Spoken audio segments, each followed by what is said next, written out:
What's good, Ivy Nation? Welcome to the Week 3 edition of Upon Further Review. That's Brian. I'm Vince.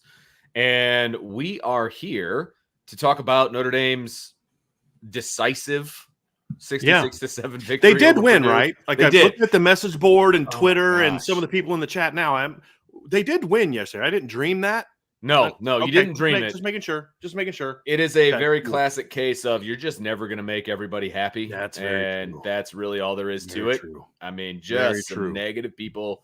Look, you can make a negative spin out of literally anything. I found that out. And people will do it. I have literally found that out. Good. Literally grief. found that. It was a good win. It was a fun win, Vince. I think a lot of people needed that. There are a lot of Notre Dame fans that look, nothing that happened yesterday erases what happened the week before, but we could continue to dwell on the week before. We can say, hey, look, let's focus on the present. Hopefully they get those things figured out. But man, very good win yesterday, dude. You talk about needing a bounce back.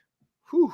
Yeah. We got a pretty good bounce back. Oh, 100%. And that was worst loss in Purdue history. I heard that today. And that's saying Purdue something. has never lost by 59 points before. Right. That's saying something. Is what I heard a Purdue guy reporting today. It that I've heard that from a couple of different sources, so I believe that is accurate, and it's also like the biggest win following a loss for Notre Dame, or most points scored following a loss for Notre Dame since like 1908 or something. I mean, just lots of crazy records. It was most points. It was the biggest win margin of victory against a Power 5. Tied the biggest margin of victory since 1996, and it was the biggest since 1996 against a Power 5 team. They beat Bowling Green by 59 in 2019. That's Bowling. That's a MAC team.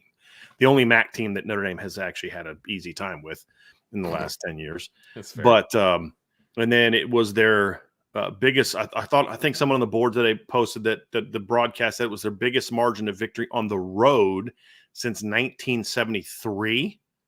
I believe, and then you had your point. So when you're doing things that haven't been done since like Lee Bolts and Eric Parsegian was the coach of Notre Dame, again, that's a good thing, and that's not meant to be. That's not to be dismissed simply because you're still mad about what happened the week before, right? We can walk and chew gum at the same time, correct, and say things still have to be addressed. But boy, did they address them! Like, what did you want from the team this Saturday? Like, what was going to happen that was going to make you not complain this week? Bingo, right? Like. Yes, things need to get fixed. They're 2-1, not 3-0.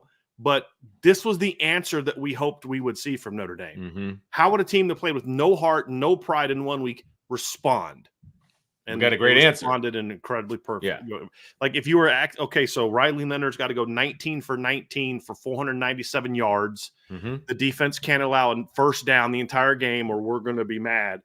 Look, this team came out and responded well, Vince, and that's absolutely something that we can that I'm excited about. Now it's and we'll dive into it this week. Now it's building time, right? It's build upon that, and we'll find out if they can do that. But for this Saturday, what we're breaking down today, there was a lot of good stuff on Saturday, man. A lot of good stuff. So we are going to. We've been kind of feeling out kind of upon further review and kind of how we wanted to do it this year. And we wanted to tweak it a little bit, and we weren't exactly sure how we were going to tweak it. But one of the things that we're doing differently this year is with the post-game show, right? And so, Brian is not really part of the post-game show. He came on the first 2 weeks and, for good reason. There was a big win in week 1 and terrible loss in week 2. And that's a cathartic way for Brian to get on and talk about what he saw.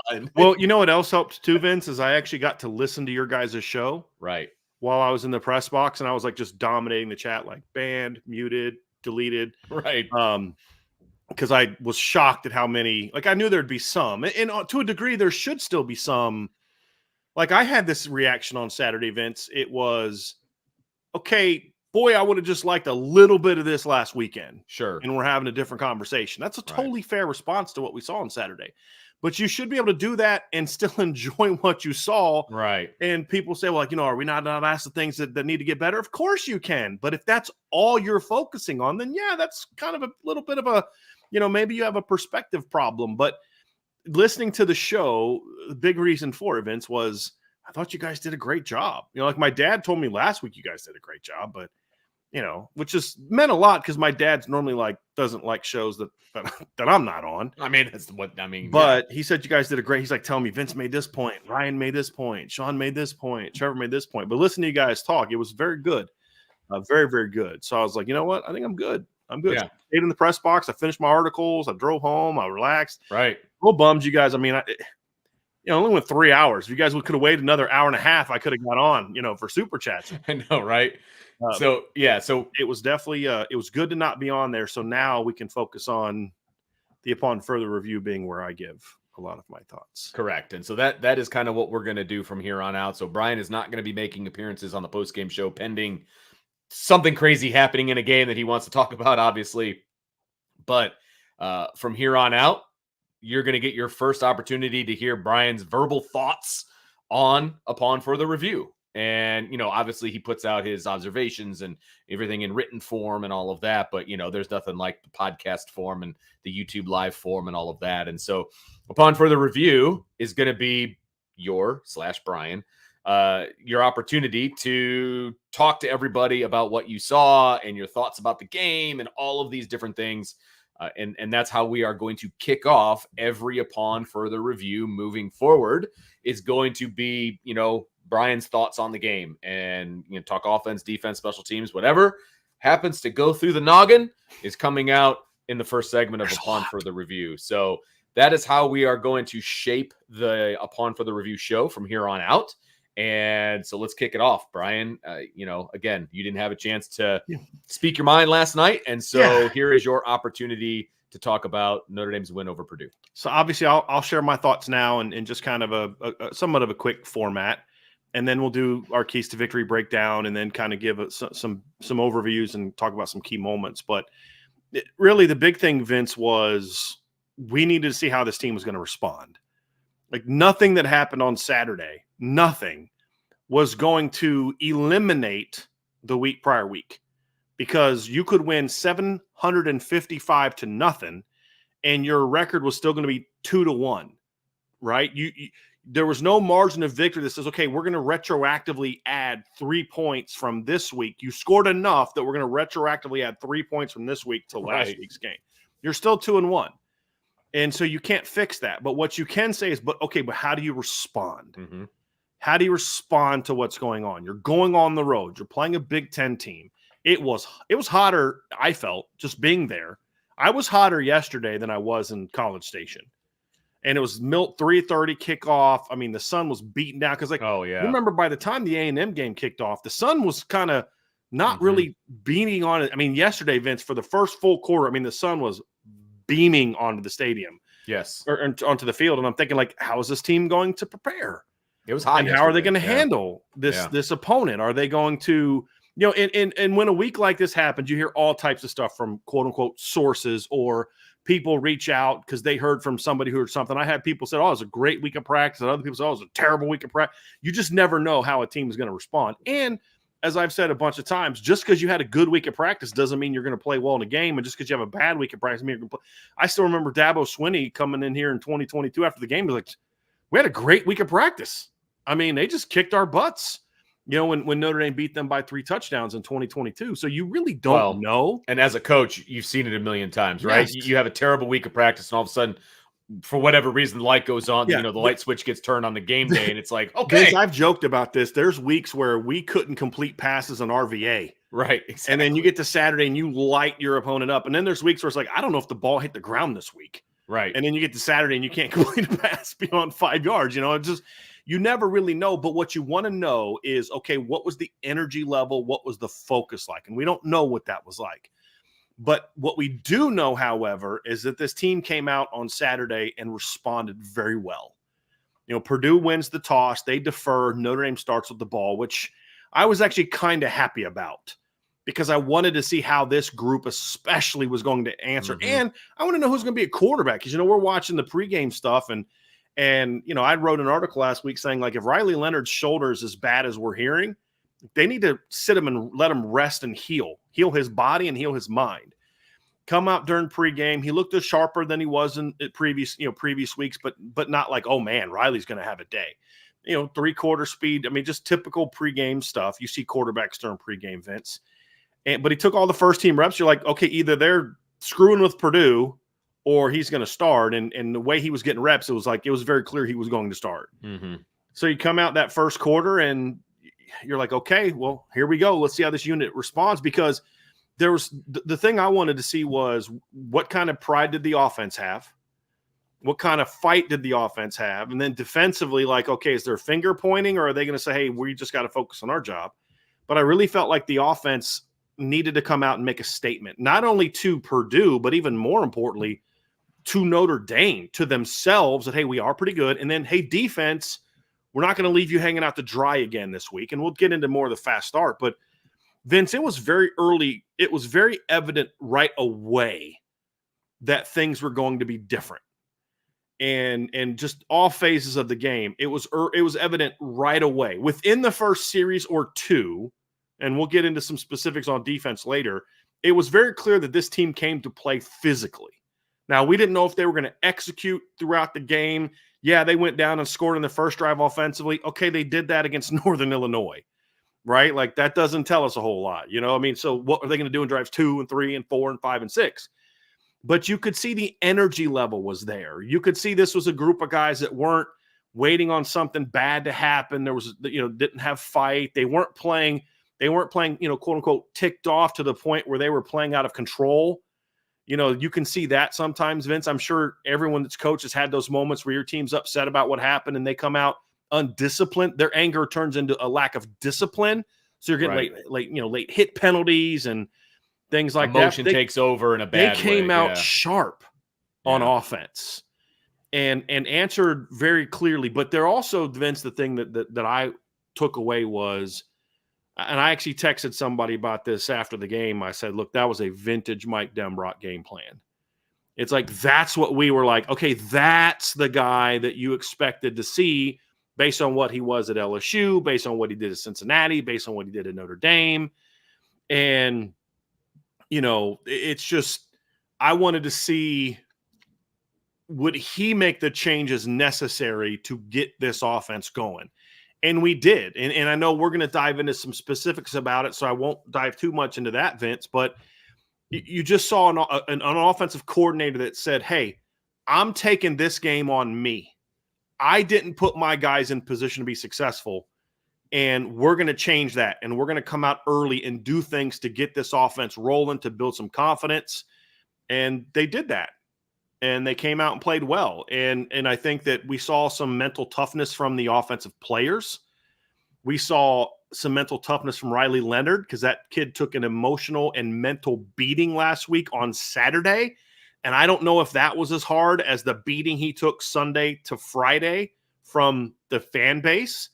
And I'm not criticizing the fan base. I mean, fans always, yes, and media, fans always have emotional reactions. It's very few fans that take things personally. Yeah. And I don't think bench Riley Leonard, he sucks, is personal. That's a take. It's not necessarily the way that I would phrase it, but it's not personal. There were some people that, always take that. That's how I'm talking about it. I'm okay with fans being pissed off with what they saw last week. I think he took a little bit too much of the brunt of it. Yeah, but agreed. He played really bad. That's a life of a quarterback. When you play well, hey, you're the talk of the town. When you don't play well, you're the talk of the town. How would he respond? Right? This is a much different stage than what he's used to being at Duke. And I thought he responded well. His game still needs a lot of work. There's no doubt about it. And when you look at different aspects of the more downfield reads, he had 2 mistakes yesterday. He was still rushing through his reads way too quick, right? And you can just watch him on film, Vince, where he just goes away from reads way too fast. And then he's also still kind of aiming some of the downfield throws. You look at the throw to Jaden Thomas on the deep end cut, which is a really well-designed play. They did a zip motion, ran a pivot route. Jaden Thomas ran out like he was running a slot fade and then broke in. So it was like a sort of a tendency breaker off that look. So it looked like a slot fade. They've run the slot fade a few times, yeah. He sees the safety coming down. Riley the decision was great. I was encouraged by the decision because the safety's coming down. Riley knows that guy can't make a play on an in cut coming behind it. That guy does not know that in cut is coming because Notre Dame hadn't shown that look. He makes the right read. Ball's thrown pretty much on time, but then he aims it and it drives right into the ground instead of really snapping it off and getting it out there, right? So missed opportunity. The slot fade route, I mean, there's nothing he can do about that. The offensive tackle literally jumps into his chest. Right. And so you kind of look at that, but there was a couple plays, scrambling around, not seeing Jeremiah Love downfield. I'm not as upset about that. Like, people that never played quarterback are like, you should see that. Like, okay, if you've played quarterback, yeah, you should see that, but it's not as easy as you think it is, especially when there's that time of the day where I'm not going to make excuses. You need to see that, but I thought he should have stuck with that read initially, because they're running a basically rub routes and they had been running slides all day. And so it was actually a great play call, Vince. So they ran sort of like that same rub look, and Love is going out, but he's running a wheel, and they're flat footing his route. Like, Riley needs to see that and stick with it and not throw on the scramble. He needs to throw that ball from the pocket. Yeah. Let him clear and then just loft it up the sideline and run it. So those things still need to get improved. But a lot of other things he did a lot better. He was more decisive in the RPO game. I know we'll break that down a little bit more. Ran with a little bit more speed. I thought he looked faster on Saturday running, which was part of that's because Purdue's not very fast. But I just thought he physically looked faster. Yeah. But he didn't look shook. And that was key. And I think credit to Mike Denbrock for giving him some nice, easy, early reads to get him out. A lot of stuff we talked about, which we'll dive into in the keys to victory, but that was important. The offense needed to see Riley come out and make plays, but also be confident. Yes, things got to get fixed and corrected. And, there's a go ball that I thought KK Smith smoked a dude off the line that I would like to have seen him read that throw and get it out there. Steve Angeli missed a couple like that too. But it's like they saw him making plays. And that's the thing we talked about last week. Guys, he was never going to be confused for Bo Nix, 75% passer and all that. He's a playmaker. And you have a guy that honestly, if they would have benched him, it would have been understandable. I didn't say they should have benched him. I said they need to rest him, because you need that kid healthy mentally and physically to be the team you want to be this year. He was beat down last week. But he came out this week, Vince, and I thought was just a lot more, hey, I got this, guys. Yeah. And I think the team responded to that. I thought that was huge. Let me ask you a question, and obviously this is going to be your opinion, because we are not in the Goog. We don't have an IB office in the Goog where we get to listen in on everything.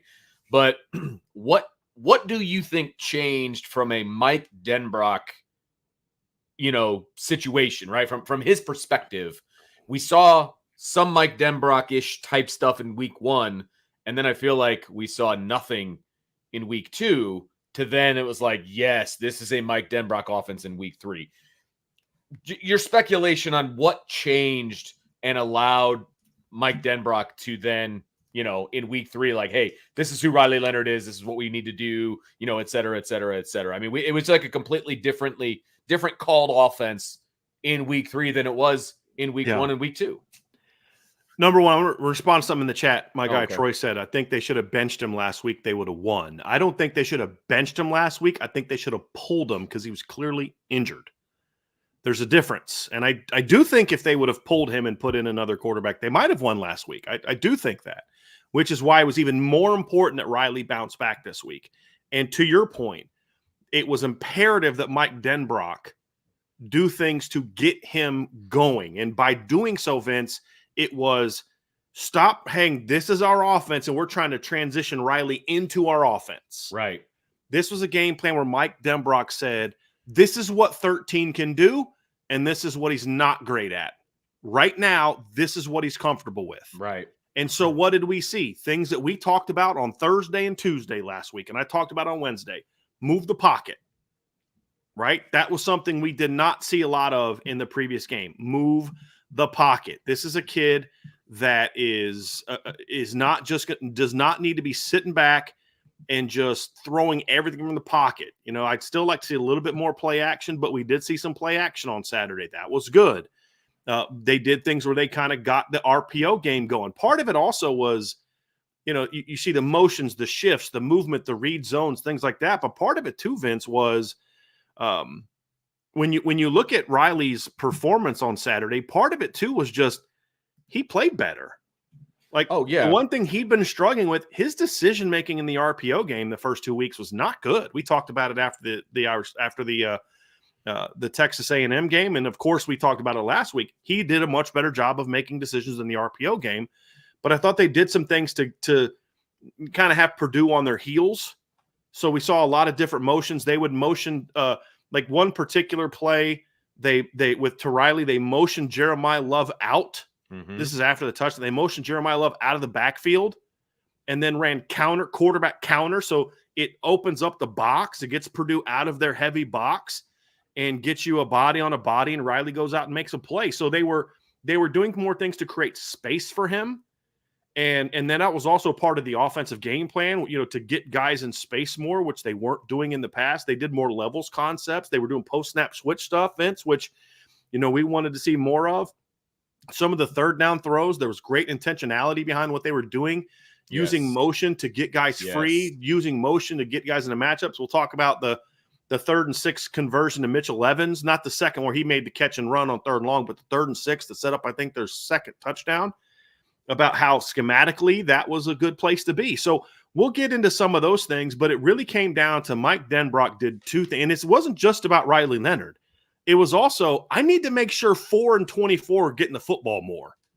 So it wasn't just let's just change our entire offense to fit Riley Leonard. This was an offense that was also geared towards 4 and 24 special. Right. Yep. We got to get him back together. And I also think we can't discount having a healthy Mitchell Evans that can run block and pass block. Because remember, first 2 games, Mitchell was basically just in there to pass plays. So it was a very easy tendency. Hey, 88's in the game. They're probably throwing here. Right. Saturday, he was healthy enough they could do both. And 7 catches for 85 yards for the tight ends. The offense is a whole lot different when the tight end is more involved both ways. So, and part of it too, Vince, was just guys played better. The tight ends, I thought, were mediocre blocking the first 2 games. They were great on Saturday against Purdue. And then, of course, they made plays in the pass game. So, yes, part of it's Mike Denbrock did this was a great game plan, great play, great feel for the game for Mike Denbrock. But the other part is the players went out and executed at a high level. It's fair. On things they were not executing on the first 2 weeks. Part of that's okay, game plan, put them in better positions. But the other part of it is I saw a bunch of players that took a little bit of, hey, we got to do our thing too. We can't be blaming other people. We got to do our thing. We got to come out. And I don't know what their motivation was. Maybe they were mad at us. Maybe they were mad at themselves, whatever. Right. Maybe they were just like, hey, we're trying to go out and be the best version of ourselves. I don't know what it was, but they played with a little bit of little extra something on Saturday offensively where, they were finishing blocks off, guys that hadn't been blocking well. I mean, just like the first play of the game. I mean, first touchdown of the game. It's great run, great call, great blocking, great run. It's a 20-yard gain if Bo Collins doesn't destroy the guy he's going against and block him into the sideline. There was no room for Jeremiah Love to cut back inside of Bo Collins' block in bounds and still score because the linebacker would have been there. But because Bo took that guy into the sideline, into the Jeremiah could stay right up the sideline and go for a touchdown and not break speed. That's about pride, dude. That's not about technique. That's not about that's like, I'm pissed off. I want to go out here and dominate you every single play. And they did that on Saturday. Yeah. And it was it was comical, Vince. I mean, I started laughing when Darian Price broke that 7-yard in the press box. I started laughing out loud. Literally, because I'm like, dude, they were trying to run the clock out. Yes. And housed it for 70. I mean, they took their shot on first down, got the holding penalty. Now it's 1st and 20, and it's from the 30. 1st and 20 from the 30. Right.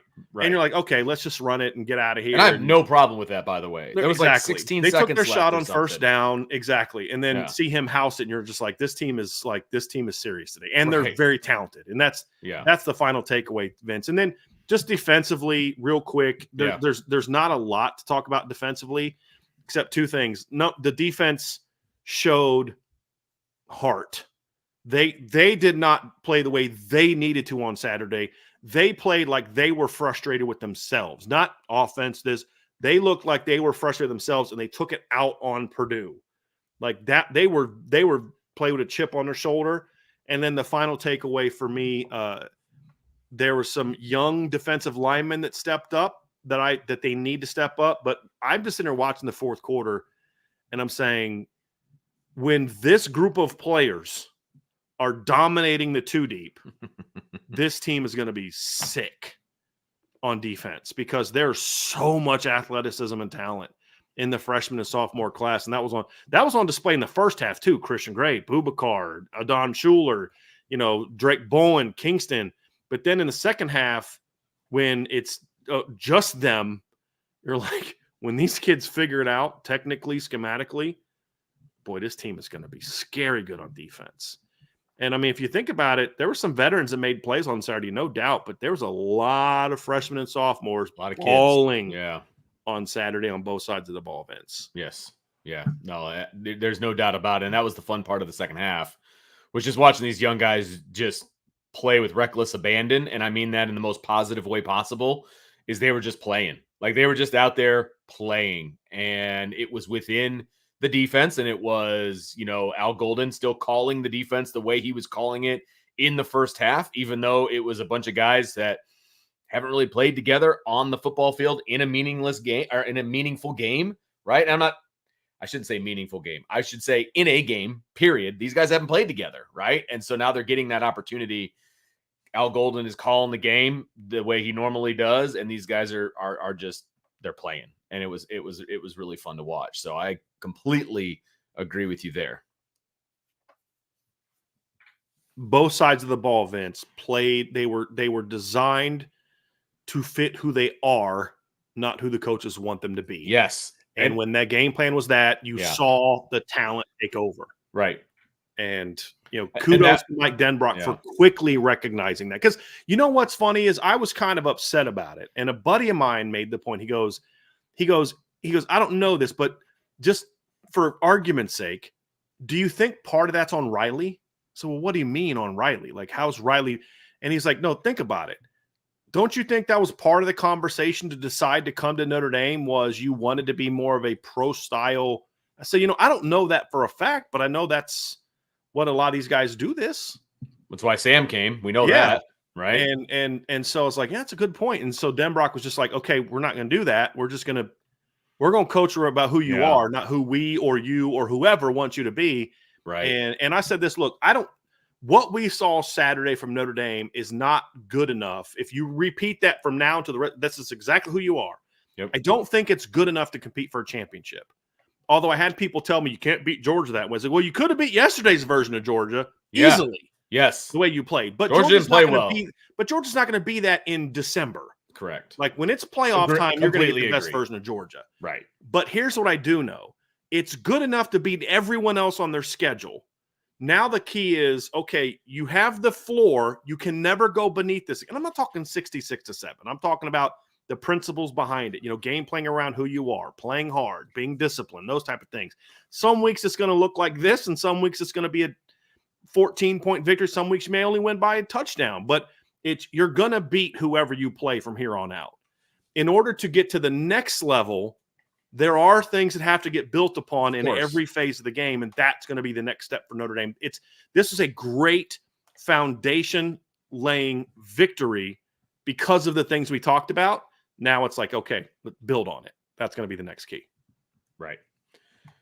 So that's going to do this. This is a great point by NH. She says, what do you think the November version of Notre Dame will be if they build on this? And that's going to be the key. Like, right. She nails it. Like, that's going to be the key. You can't – the key coming out of this game is, in some ways, it confirms what we already know about Marcus Freeman, which is his highs are super high. Incredibly high. And people say, well, they haven't – it's not just about the teams that you beat. It's you're setting records. You're doing things that Notre Dame has never scored 40 points more in more games in the season than they did last season. Ever. And it's by like 3 games. I think the most I could find going back 50 years was like 6 or 7, I think. 6 is what I remember. This team did it 9 times. So it's highs are like you just, yes, Purdue's not great, but you destroyed them in a way that they have never been beaten before, and in a way that Notre Dame team hasn't beaten somebody like this in decades. Now it's okay, but now avoid this. Correct. Stay here. And that's going to be the key. Right. To the next step for Notre Dame. And to NH's point, I mean, again, she nailed it. It's okay. Can you build on this? And if you can, this team can be scary good. It can be scary good, but it only happens if you put NIU in the rear view. And I don't mean us as fans not talking about it anymore. I mean, as a team, the things that led to that and resulted in that have to be put in the rear view. Those don't creep back in again, if that makes sense. Do that, and then fans won't boo you anymore. Fans won't get mad at you anymore. Fans won't cancel their, but a buddy of mine's like, yeah, we were doing an Airbnb this year, and like half the games that we had people scheduled for, they called and canceled like the weekend of the, I get it. So, if we see this team consistently, Vince, it's going to be a fun remainder of the year. Doesn't erase last weekend, but it's still going to be fun. Still going to be fun. That's going to do it for segment 1 of Upon Further Review. Make sure you hang out with us. We've got much more to come. But in the meantime, hit that like button, that subscribe button, that notification bell, share with your family and friends. And of course, jump on boards.irishbreakdown.com, because there's going to be some more video breakdowns and things of that nature starting tomorrow. Yep. Starting tomorrow. That is going to be the normal way we go about doing things. And so you're not going to get it unless you're on the boards. You got to be on the premium message board. When Notre Dame has a game like last week, because I could not bring myself to. No, that's fair. I mean, I'm just being honest. Just being honest. I totally understand that. So make sure you get on the boards, guys. It's money well spent. Boards.irishbreakdown.com. Segment 2 of tonight's show, and this is how we're going to basically run things from here on out, pending something crazy happening. This is where we are going to revisit the keys to victory. Okay, and we are going to hit the offense first, and we are going to go over what the keys to victory offensively were that were put out on Friday, right, Brian? Is that when you put out your keys to victory? I assume it's on Friday. Well, the show was on Thursday. I published the articles on Saturday morning. Oh, okay, gotcha. But the video was done Thursday. The points were all put out Thursday. Okay, perfect. So one thing we like to do is we like to revisit those keys to victory and see if Notre Dame checked those boxes or not, and, pending the outcome and all of that fun stuff. So we are going to revisit these offensive keys. Number 1, start fast. Can I just think big picture? Yeah, sure. How polar opposite last week's was. Like, I don't know that they got any of them in any phase, This week's going to be a little bit of a different. It was like fail. Like, it was not. And it wasn't even like good. It wasn't even like being negative, and it wasn't like, oh, I'm in a bad mood, so they failed everything and they lost it. No, I'm thinking like, no, they literally did not do anything. Yeah, I felt like I was back in high school. Fail. Yeah. No, I'm just kidding. No, we're gonna hit these. One of my favorites, because it's always true for the offense. Start fast. Yeah. And did they start fast last week? No, they didn't start fast because. They scored, but then they didn't do anything after that. Because that's the thing. Starting fast is not just your first series. Correct. It's can you do it and put a team away early? Can you respond? And that's the thing, is a lot of people think, hey, if you score your first drive, that's a start. Nope, it's not that. And look, the thing that I talked about, Vince, is starting fast. It really meant a lot of things, right? It was building your own confidence. It was giving your defense confidence in you. Right. It was letting the other team know, hey, guys, I know you think you know what you're seeing today. I know you watched film last week and you think that team is who you're playing today. It is not. You're about to catch one. You know what I mean? And they did. I mean, your first drive, you come out and score a touchdown. It was like last week's first drive, I kind of felt like they had to convert like multiple third downs, and our dudes are better than their dudes. Yeah, they scored on it, which was great. But I remember leaning over to you after that drive is like, well, that wasn't pretty, but at least they got the touchdown. Right. Like, I expect things to be better. Because I came in, I was actually outside when they had that first drive, because I always like to have and I came back in, and that's exactly what you said, Vince. You're like, it wasn't pretty. Like, it just didn't seem like you could just like, okay, this drive was brilliant. Yes. It was a great drive. It wasn't just a big play. It was things that led to a big play. Right. But then they scored on drive 3, and then they scored on drive 5. I mean, so you scored on, I think, 2 of your first 3 drives in the first quarter.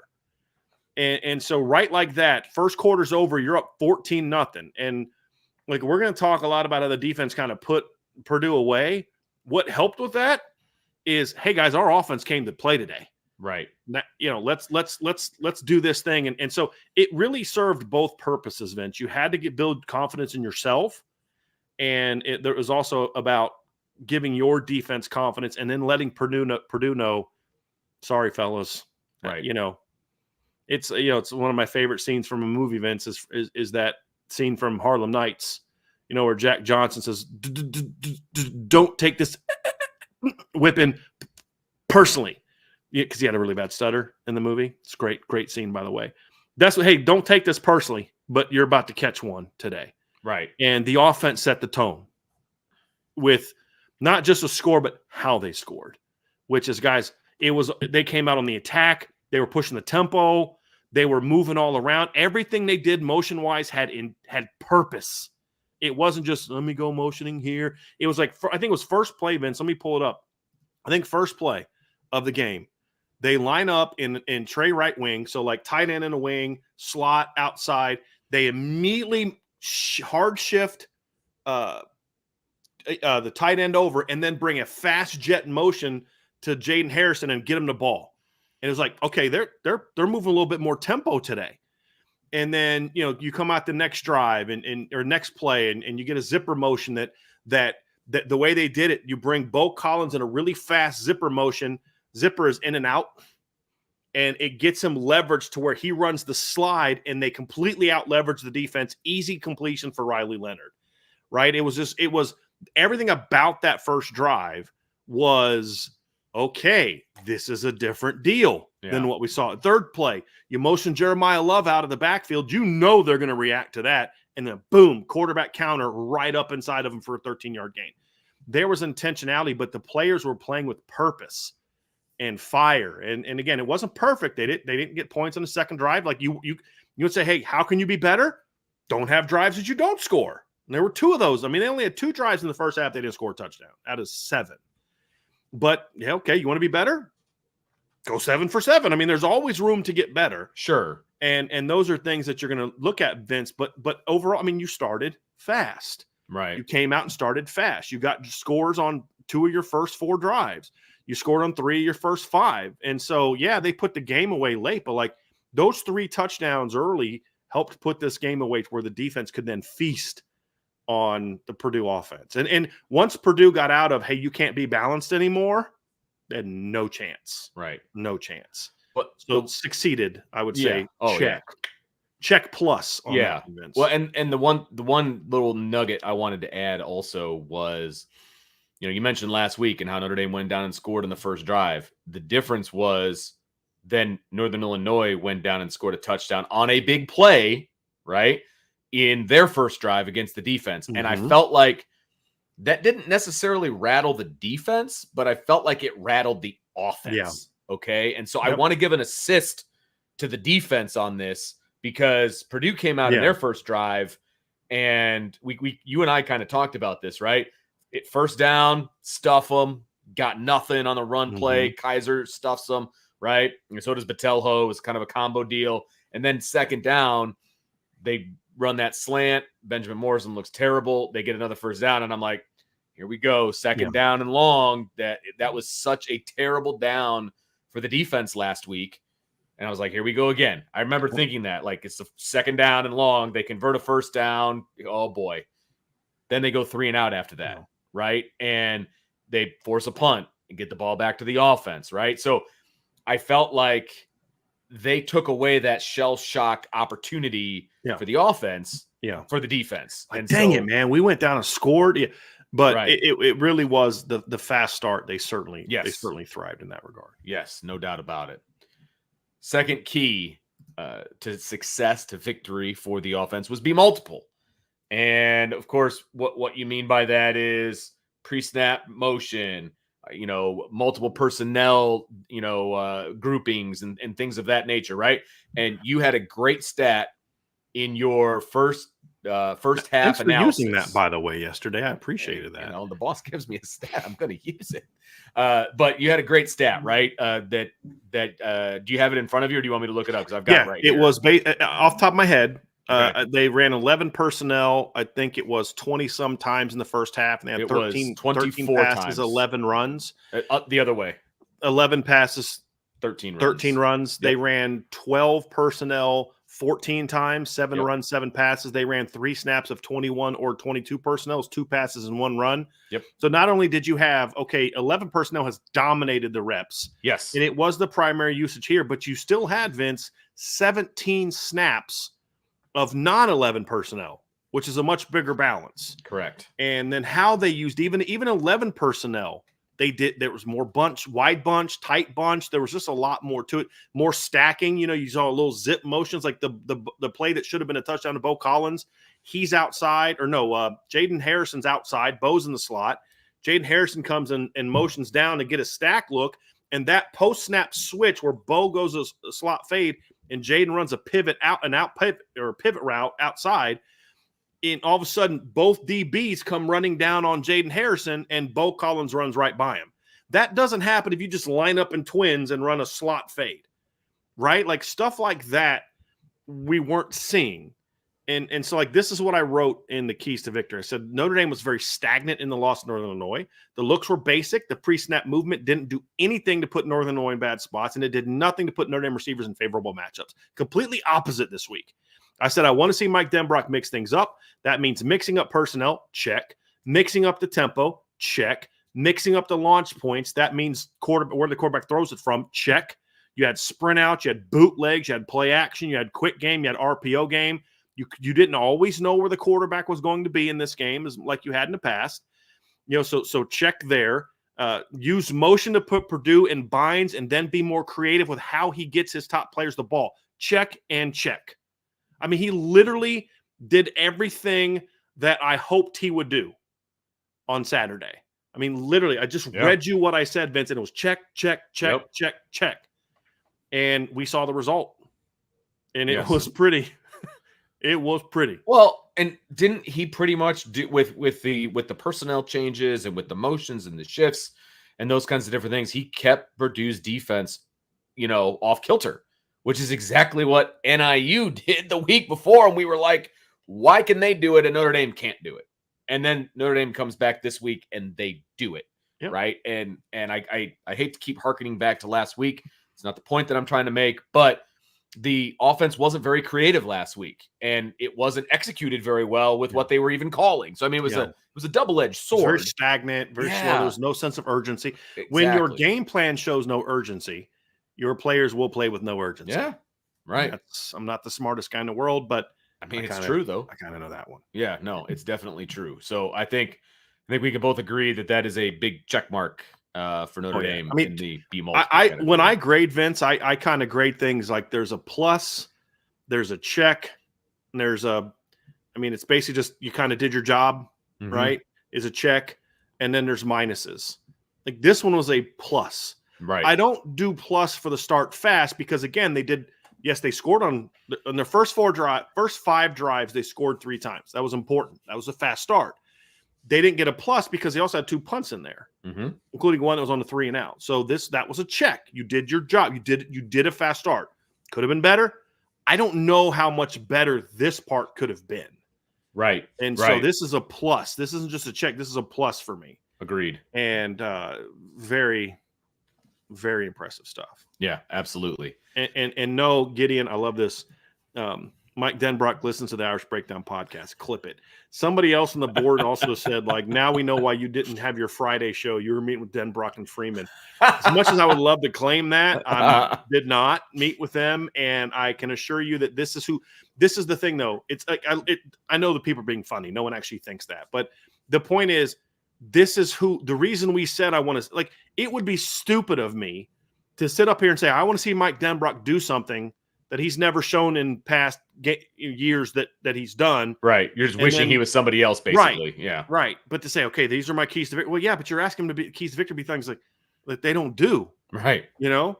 I know he has this in him. I've seen him do it.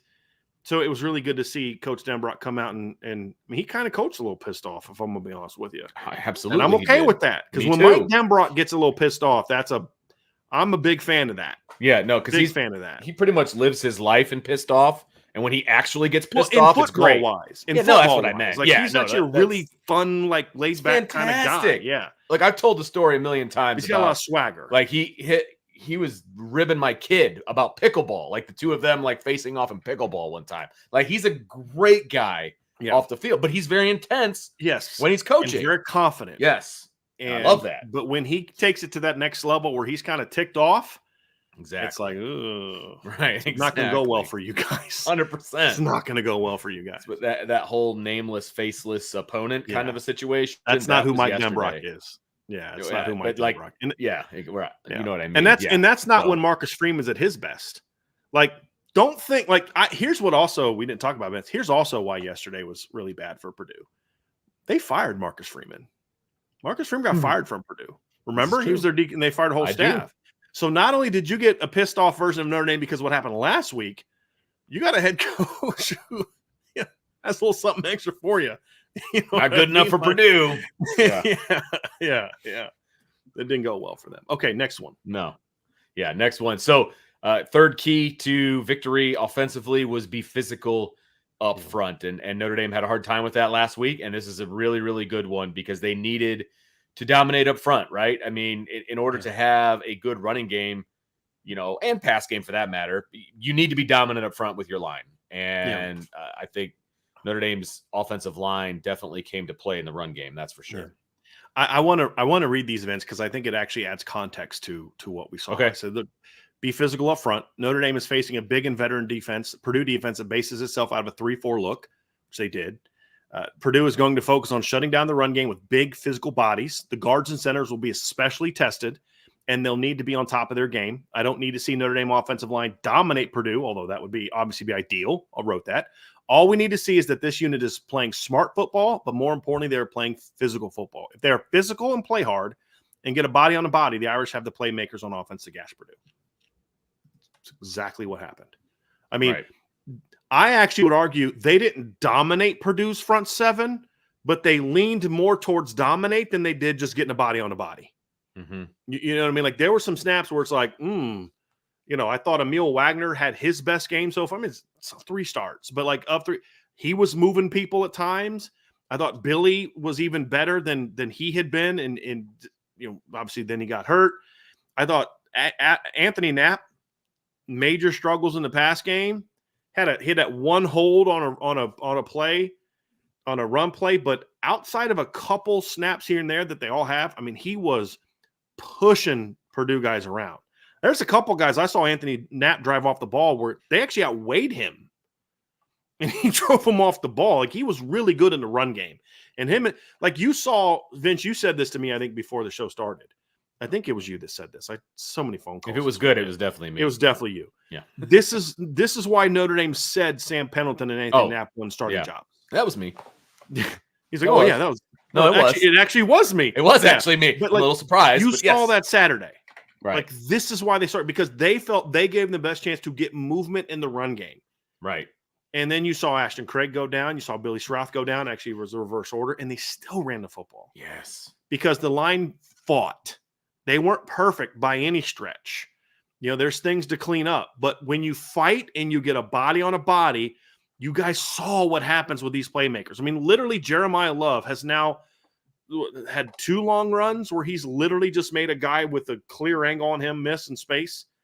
I mean, that guy's right there. He jump cuts that sucker, which is lethal, and then gets in space. And it's like, why? Because you got a body on a body. Correct. Because look, you can't block 11 dudes because the running back's your 11th. Mm-hmm. Even if your quarterback blocks somebody, which they usually don't, the running back's going to have to make somebody miss. Right.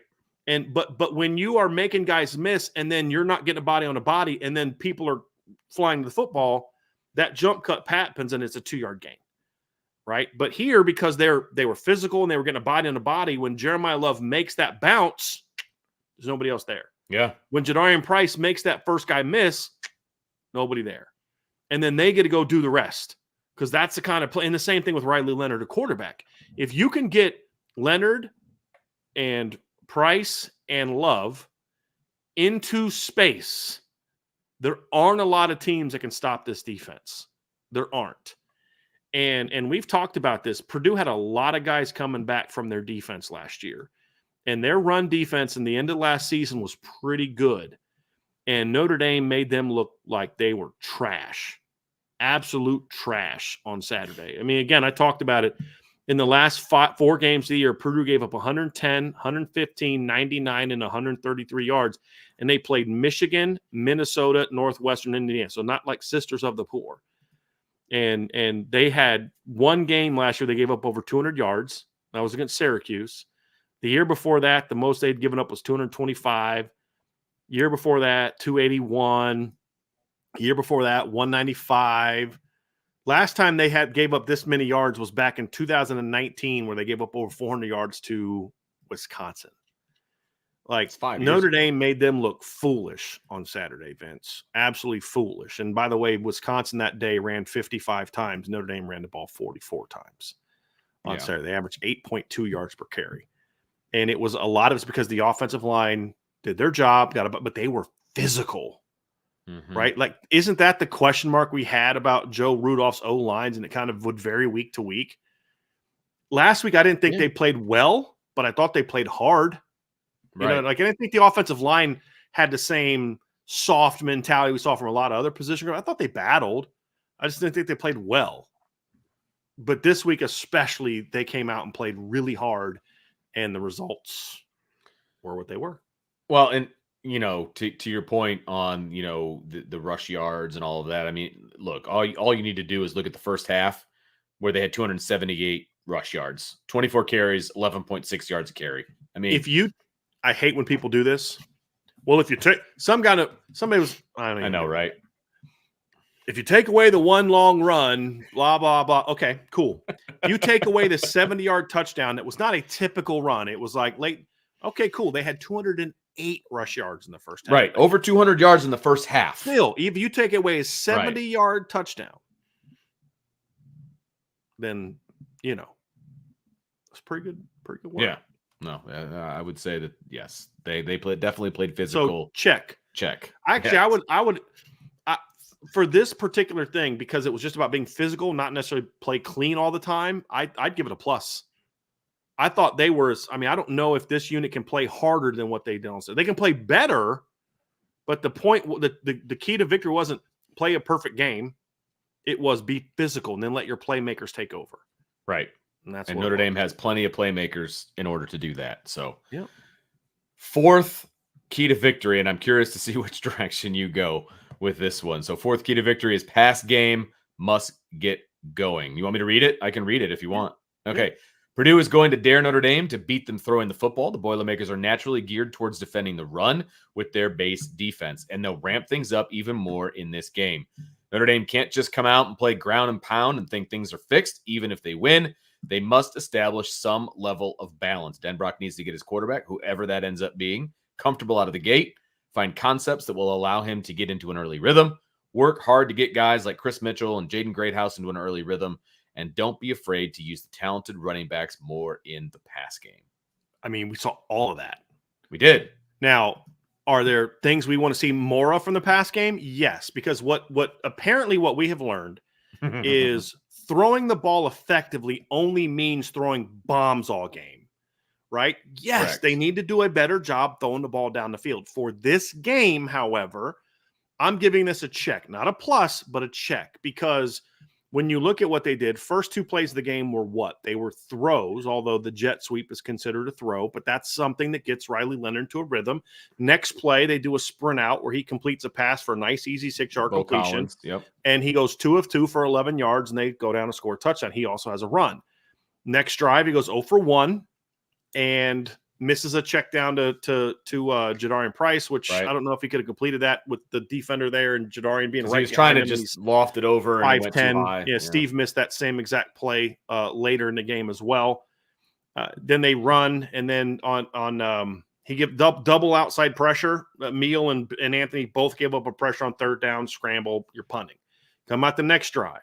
He goes 4 of 5 for 36 yards. right? Completes a key third down play, which we'll talk about later, which got actually, no, it was not a key for, it was a first down play after Jeremiah's long run, got you into Purdue territory. Then he had 2 RPO completions on the drive. Come out the next drive and it's run, punt.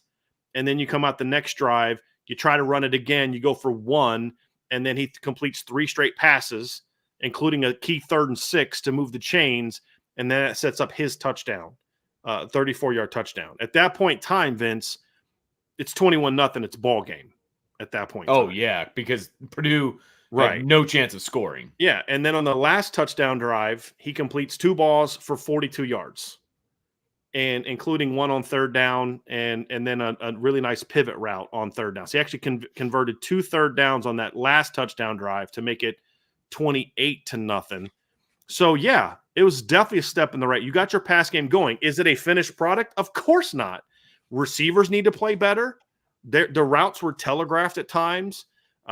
Riley's got to make better decisions, especially down the field. He's still rushing his reads, and you've got to hit a couple of those balls. You know, Anthony Knapp's the reason he missed the one to Bo Collins, but there's nobody else to blame for the in-cut miss to Jaden Thomas, right? There's nobody to blame except for your quarterback on the 2 deep balls that Steve Angeli threw that weren't completed, right? Like, both quarterbacks missed some throws that you got to make those throws in some of the bigger moments. So it's still a work in progress.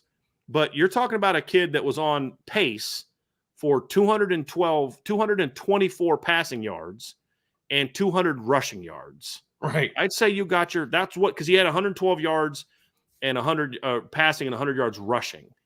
I'd say you got it going. And, you know, again, is it a foundational building point? Yes.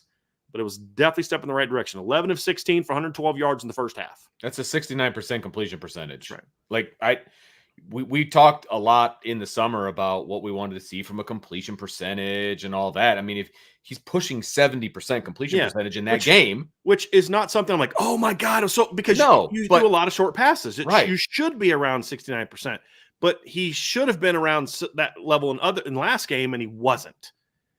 And so, yes, you got the pass game going. It was definitely a good step in the right direction. Are we sitting there saying, like, this is my frustration with this conversation that people are having? It's, if he doesn't do this, it means he still sucks. Right, exactly. Okay, like, if you're going to have a real football conversation, you can say, hey, listen, acknowledge he did this well, he did that well, he did this well, he did that well. That's a good step. However, looking forward, that was enough to beat Purdue by 59. You didn't need to throw the ball down the field against Purdue. Purdue was like, you could dominate them without that. However, building for the future, in some of these other games, you may not be able to beat those teams who are better than Purdue with that same game plan, especially now that there's film on it. Right. So, yes, there are absolutely improvements need to be made. But this was also improvements from what we saw the first 2 games. And that's the key. Now build on it. Now get better next week. Now, you know, because, like, even on the slot fade, maybe he could have got rid of the ball a little bit quicker. Maybe. You know, like on the throw where people are like, oh, he should have, when he's scrambling, I don't even care about that as much, because guys are going to miss guys on scrambles all the time. I care more about stick with the read, because you see them fly. Like, as a quarterback, if I got a guy going that way and the guys that are covering him are flat-footed, he's going to get open.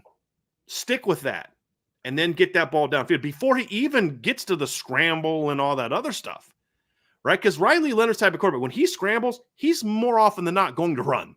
Mm-hmm. So I want to see him make that play in the pocket. And it wasn't a difficult read. He just rushed it. Sure. His feel isn't there yet, but it was certainly better in the pass game than what we saw the first 2 games. And that's the key. And you saw it when he throws the ball and completes balls, even, 6-yard gain, 12-yard gain, the offense went down and scored. When he didn't, or the offense didn't allow, because remember the fourth drive where they didn't score was literally 3 straight runs. Or 2 straight runs in a scramble, because he got literally both tackles gave up pressures. But when he got time and he went through his reads, he made plays. Now it's about taking the next step. Agreed. And that's my whole frustration with this. People say, "Oh, can we not complain?" If you're going to complain, at least have a sound argument. Yeah, don't just say he sucks. He sucks. Right? Like you're still arguing about last week. Last week was terrible. Nobody is defending that. This week was not. This is brilliant passing. No, it was good, and it complemented your run game really well. Now, moving forward, I want to see better. I want to see an even better performance against Louisville than I saw today, because you're going to need that against Louisville. Of course. You didn't need it today. What you needed in this game against Purdue was progress. You needed development, progress. And we certainly saw that. Yeah, and he was not terrible throwing the football this week. That's a lazy take. I'm sorry. It's just a lazy take. He was not terrible throwing the football this week. There's a lot of that going on right now. Just you don't throw for 70% completion if you're terrible at throwing the football. That's it. That's all I'm going to say about that particular thing. So we're going to get sucked into that. We're going to give this a check mark and call it a day. Correct? That's where we're at. Mm-hmm. Okay. Yeah. Just wanted to make sure. So what do we get? We got 3 checks and two checks and 2 pluses. Yeah. That's a pretty good day. Yeah. That's a pretty good day. Yeah. So I am okay with that as well. Are we making a break here and then go into defense? A little peek behind the curtain here. I just want to make sure I'm doing this right. You can make a break, or we can just transition and you can cut it off that way. Fair enough. All right. Let's go over our keys to victory for the defense, Brian. And we've got some good ones here. And you know, we already talked about the defense a little bit, but I love diving into this a little bit more. So your first key to victory must be good up front. And what you wrote was Notre Dame's defensive line was a strength of the team last season, and it was supposed to be a strength in 2024 as well. Through 2 games, the Irish defensive line has been a disappointment. There have been some flashes, and Jordan Botelho has been a bright spot. But overall, this group hasn't lived up to expectations. That obviously must change against this veteran Purdue offensive line. It's also a line with a bit more size than Northern Illinois, and that line pushed the Irish around last weekend. Yeah. I mean, bottom line, they got pushed around last weekend, and honestly, I can't think of a better word, but it was disturbing. Like watching that over and over and over in that game, harking back to what you just said about this is supposed to be the strength of the defense. Yeah. And it wasn't. Like they were getting pushed around, and it just wasn't good. And so they had to fix that going into this week. It didn't start well. Like first couple series, I was actually a little bit concerned. Like I think we're going to see a little bit more of the same. I think it was first or second play of the game. Riley Mills gets driven off like 6 yards off the ball. Howard Cross didn't do a whole lot early. I thought RJ Oben was telegraphing his release a little bit, but I thought as the game wore on, I thought they started to play better and better and better. Yeah. I still didn't think that Riley Mills or Howard Cross played very well. I didn't think either of them really did. They didn't play poorly. Riley had some poor moments. He also had some decent moments.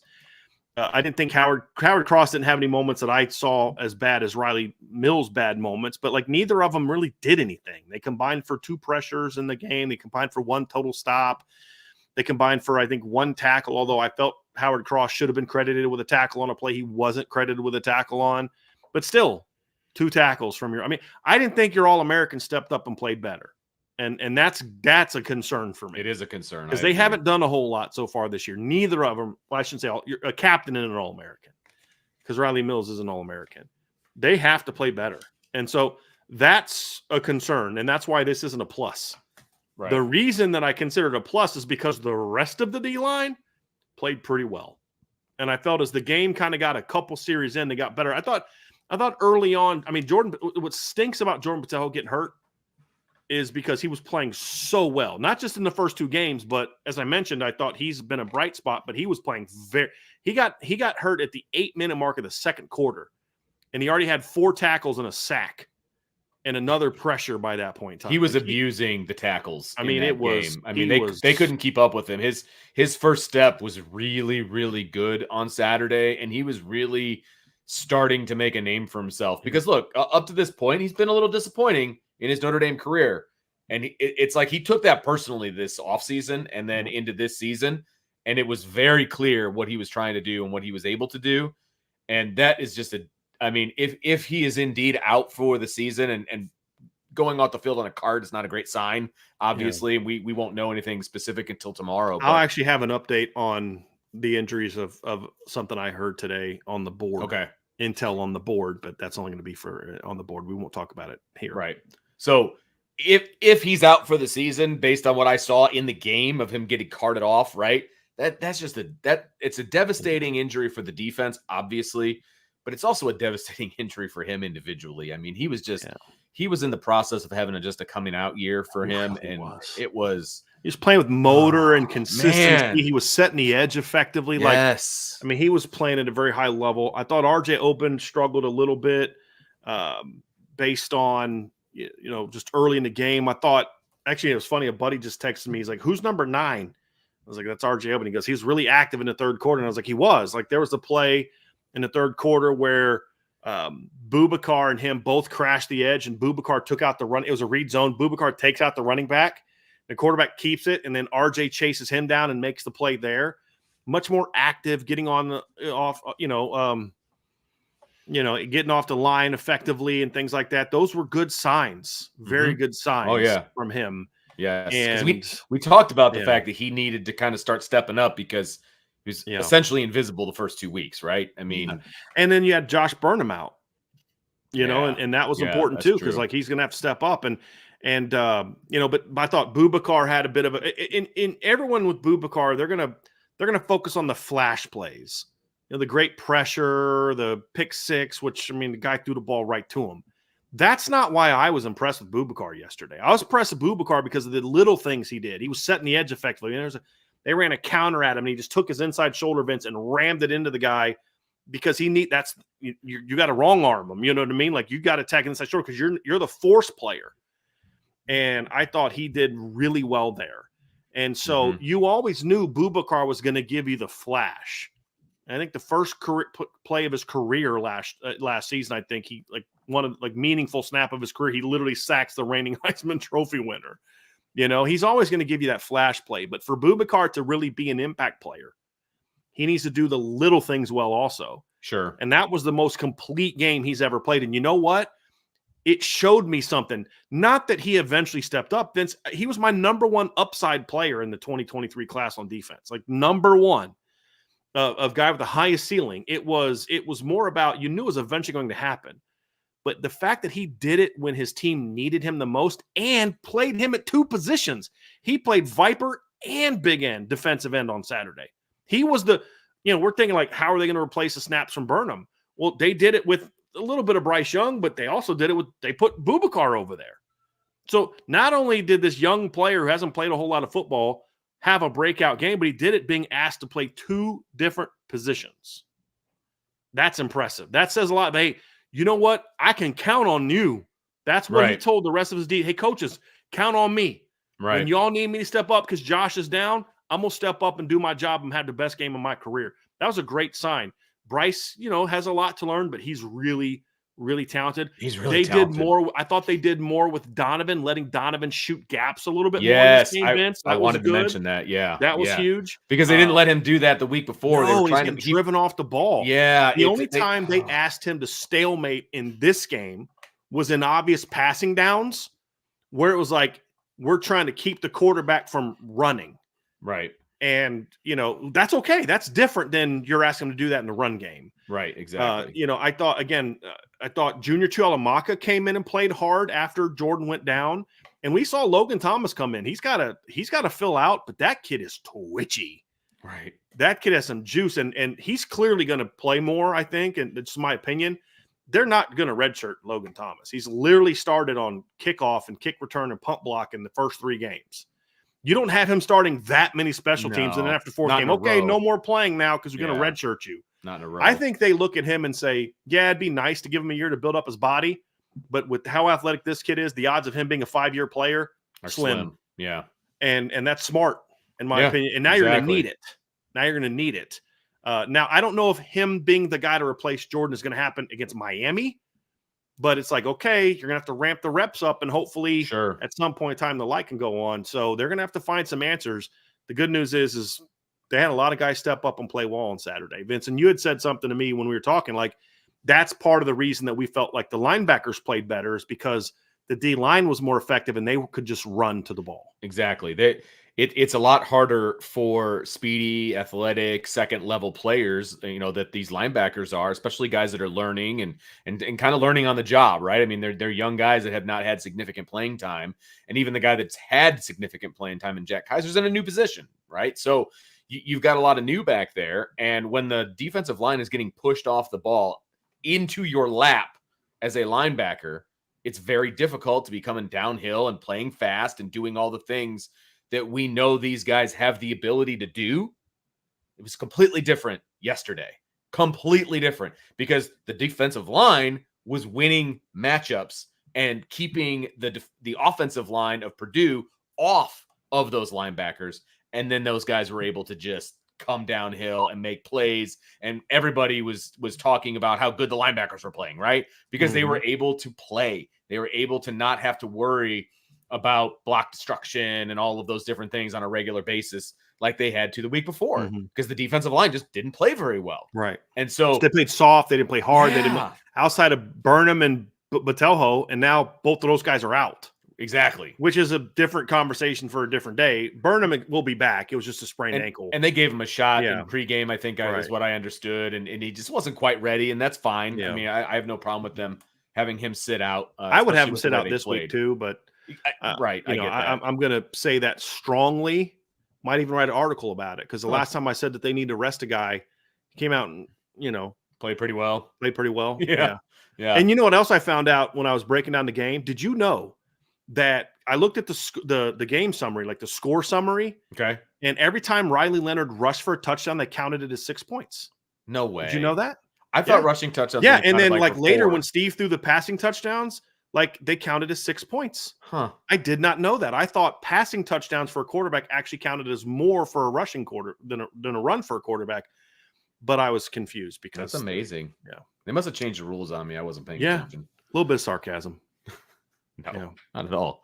Not at all. Yeah. So I think that the first key to victory, that's a plus for me. I don't know. I mean, you get the official grade, but we were talking about the linebackers.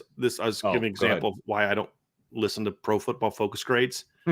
They had Jalen Snead's tackling grade as over 10 points less than the Dylan Theineman for Purdue's tackling grade. Like no one on the planet should have had a worse tackling grade than number 31. Oh my God. But they said Jalen Snead had one missed tackle. So just another reason why data collection at PFF, great. Grading system, not great. So not great. And I didn't think Jalen Snead played well, but that was one of the worst tackling performances I've ever seen from a football player. And he was supposed to be their guy. He is. He's really good. But he just didn't play very well. He's in space. Right. Again, this is true. Let's be real. Jeremiah Love and Jadarian Price also made Texas A&M's defensive players look pretty stupid in space also. And they've been pretty good the next 2 games. This is true. Like part of this is you've got dudes right that are going to make a lot of people look stupid. Yeah. So the kid didn't forget how to play football. He had over 100 tackles last year. He went against just way better athletes in space. That's the key. Right. That's the key.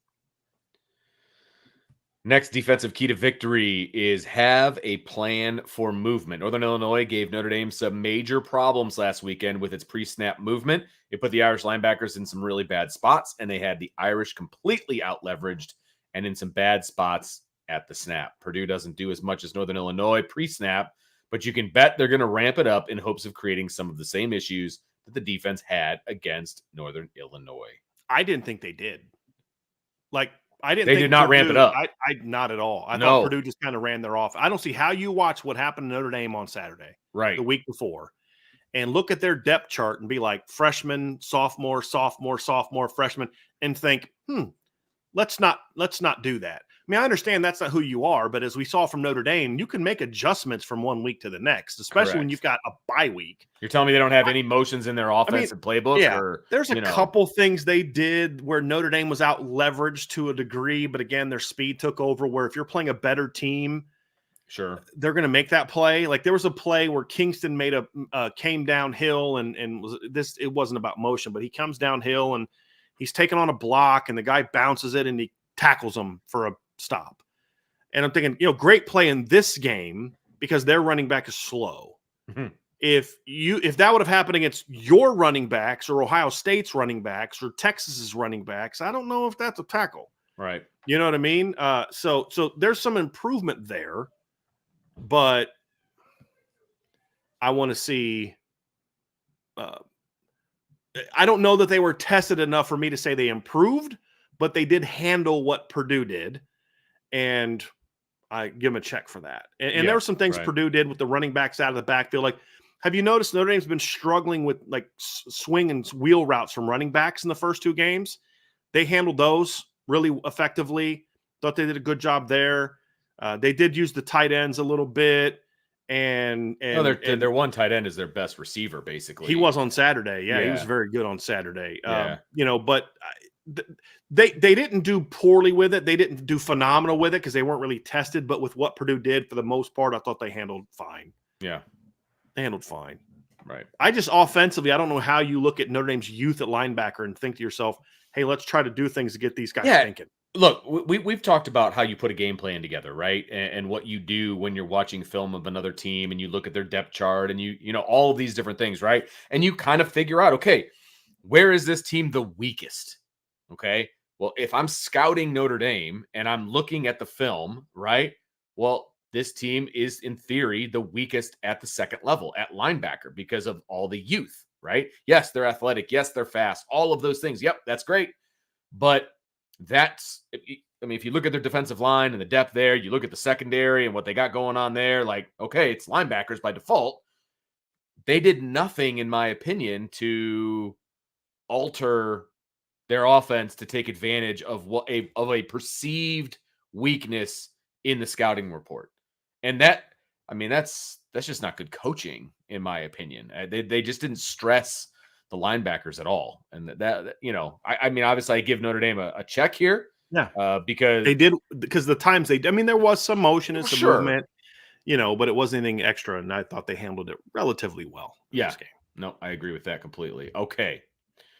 Number 3 in keys to success for the defense. First down success is key. Notre Dame absolutely must have early down success against Purdue. This isn't an offense that is great when it gets off schedule. The Boilermakers don't have many burners on offense, and the offense isn't geared towards playing behind. I should have changed that. I should have said they don't have any burners on offense. That's fair. If Notre Dame can get them in some second and third and long situations, that will give the defense plenty of opportunities for stops, especially early. I thought they were great here. Yes. They had the 120-yard completion on the last drive of the first quarter on first down. But before that, Vince, I thought they were like a tight end screen. Wasn't it? Yeah. Like they gave up a second down conversion on on the first drive on the slant against Morrison. And then first down, it was 0 yards, 3 yards on first down. Holding, so you got back minus 20. Second and 15, no yards on second and 15. Next drive, you got a first down on first down. Then it was 2 yards, 1 yard on second down. Go to the second quarter. You get 1 yard on first down, 3 yards on second down. It's 3rd and 6. Oh, no, that's actually Notre Dame. You got 2 yards on first down, 4 yards on second down, 3rd and 4. You sack the quarterback. Next drive, they come out, incomplete on first down, sacked on second down. Right. You go out to the next drive, it's 7-yard gain, first down, and then interception. And that 7-yard gain, that was late in the half where Notre Dame was playing off. Yeah, right. They had two runs consecutively for 7 yards, but it was towards the end of the quarter. Yeah, there was 2 minutes left in the half. Right. And Notre Dame was. And by the way, they were up by a decent 28. You know what I mean? They're up 28-0, and they. Right. I'm not saying they took their foot off the gas. I give them a check. I mean, I don't think they were great. Like, oh my gosh, but they were pretty good. I say border. If I had, what would you give them, a plus or a check, Vince? I give them a check, but I kind of, like it's like a check with like half the plus. Yeah. Like that's where I'm at, because look, last week they were terrible on second down. They're pretty good in first down. Like I feel like, maybe this is just my memory. I haven't gone back and like actually done the stats, but I feel like they were pretty good on first down, and then they gave up second down plays like over and over and over, and then they were giving Northern Illinois a lot of third and shorts, right? And they weren't good on short yardage downs. They just weren't last week, right? Because Northern Illinois had their whole package on third and short, run and pass.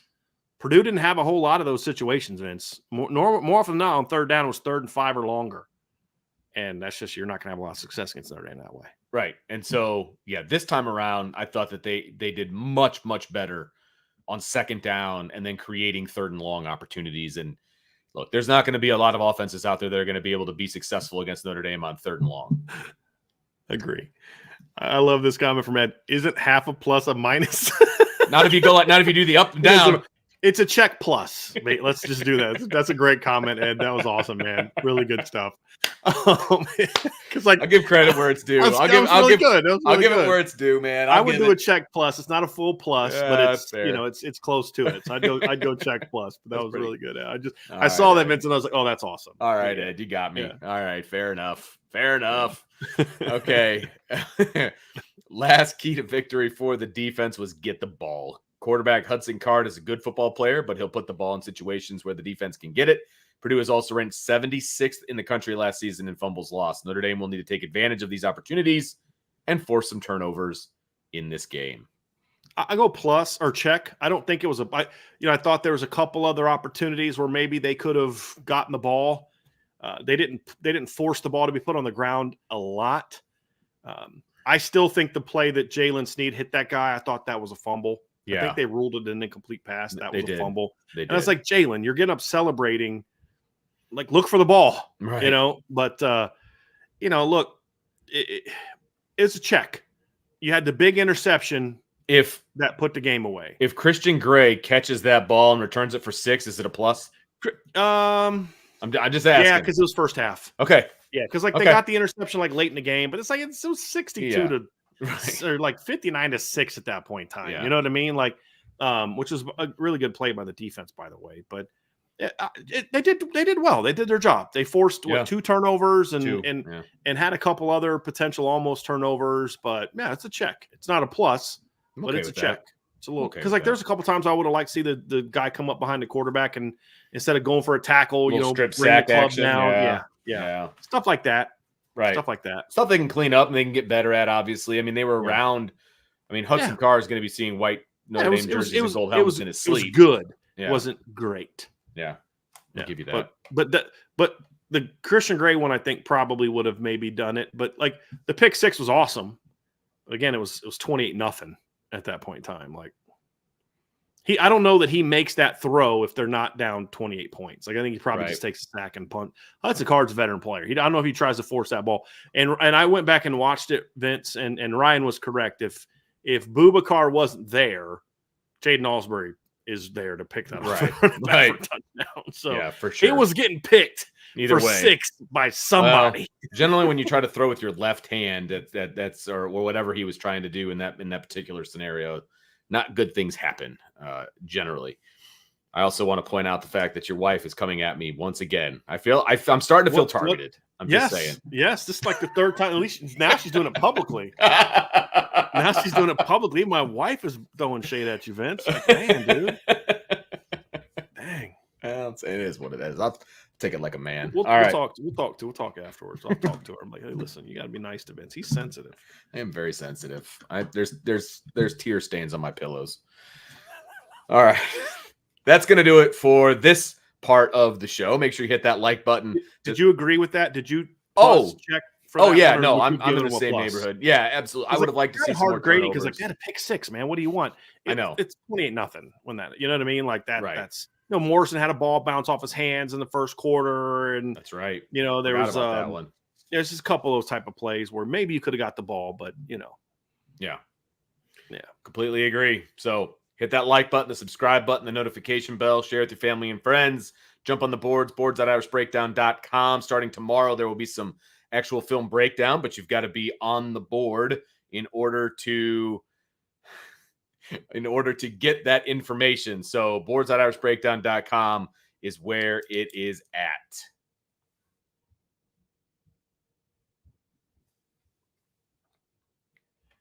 A new segment we are going to kind of roll out here a little bit, or at least a more focused segment, Brian, is going to be our takeaways, right? And some specific moments, some key moments offensively, some key moments defensively, some overall takeaways from watching the film. And let's start with the offense and your key takeaways from the offense, Brian. Well, Vince, I think a lot of it we've kind of talked about, and we'll just kind of quickly review it here. When you look at it, it was the kind of game plan you needed to see from Mike Denbrock. Yes, 100%. Which is, it's an aggressive game. Like I said it last week. I said it the week before. Aggressive doesn't equal throwing bombs. Aggressive is also about tempo. It's about creating mismatches. It's about trying to get your players' ball in space. Like taking a chance for big play. Like you say, well, you didn't throw the ball down the field, but they got a 23-yard gain on a 2-yard pass. Why? Because the way that they used motion, they ran basically 2 rub routes, ran a pivot route with Jaden Thomas. Now, why is that? Why did that play get him more space than just the slide from Bo Collins? Because to start the route, Jaden was going the same direction as all the other receivers. Like they were all running crossers. And he pivots and works out. So Purdue squeezes on the crossers, and then Jaden pivots, works back outside, and he's wide open for. That's an aggressive play because we're going to manipulate you, and we're trying to get a big play as an offense. Not every big play in the passing game is designed to be a bomb. Right. Now, exactly. Does the vertical passing game need to get better? Do we need to see some of those shots? Yes, especially against better teams with better athletes. No doubt. But in this game, you did have an athleticism advantage. And so do things to get your guys the ball in space. That was great to see. We talked about, hey, why don't you do more to get Jeremiah and Jadarian the ball, including in the pass game? Again, check. And this was an important game to build confidence. And I think Mike Denbrock's game plan was not only effective, it was hey, guys, I'm putting this on you. Mm-hmm. When I mean putting this on you, I mean this is going to be about getting you guys the football, and now you got to go do something with it. And they did. All their playmakers stepped up in some degree. I said, well, Bo Collins didn't have any big plays. Yeah, he did. Because Bo Collins is just as much responsible for that first touchdown run as Jeremiah Love is. Yeah, he is. Because if he just does a nice stalk block, Jeremiah gets tackled for a 20-yard gain. It's a great play. Good job. But Jeremiah having to cut inside would have allowed that linebacker and the safety to have a shot. Because you would have to slow down. Right. And he would have to slow down. Yeah, it cuts the angle, and you have to slow down a little bit. But he dominates them. Right. That's the difference between a 20-yard gain and a 48-yard touchdown. Correct. Right? So, boom, there you go. And did you see Bo's reaction after that? He's fired up. Oh, man. He's taunting. Because, he gets it. Dominating isn't just about catching the ball. Bo gets it.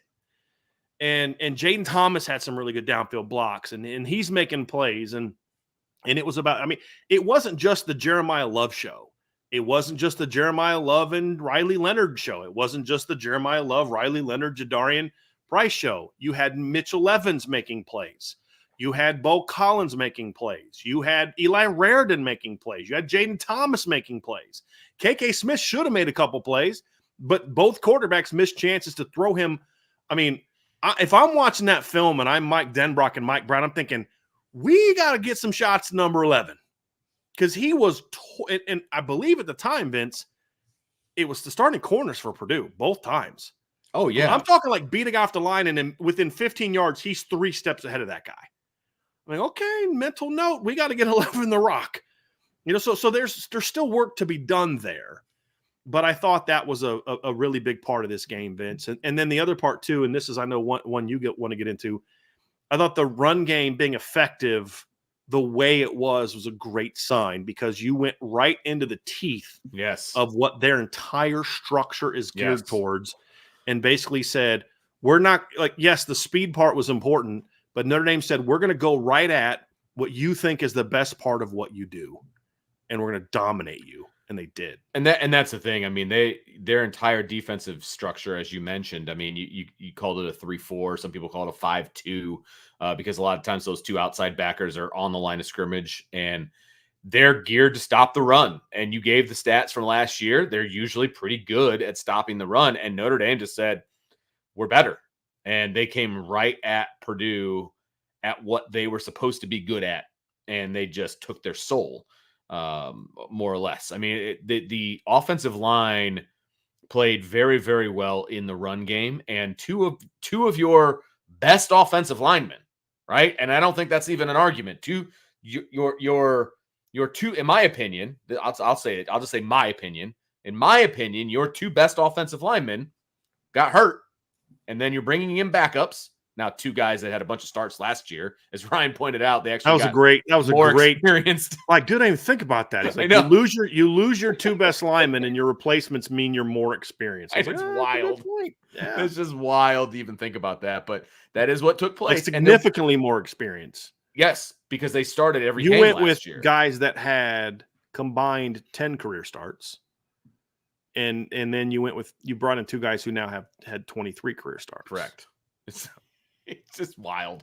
But the point that I'm making is that there was no drop off from the run game when those guys went down. I mean, you plug in Rocco, you plug in Pat Coogan, and they continue to dominate Purdue's defensive front. And I was very impressed by that because that was not happening last week. And your best offensive weapons are your running backs. You want to get the ball in their hands.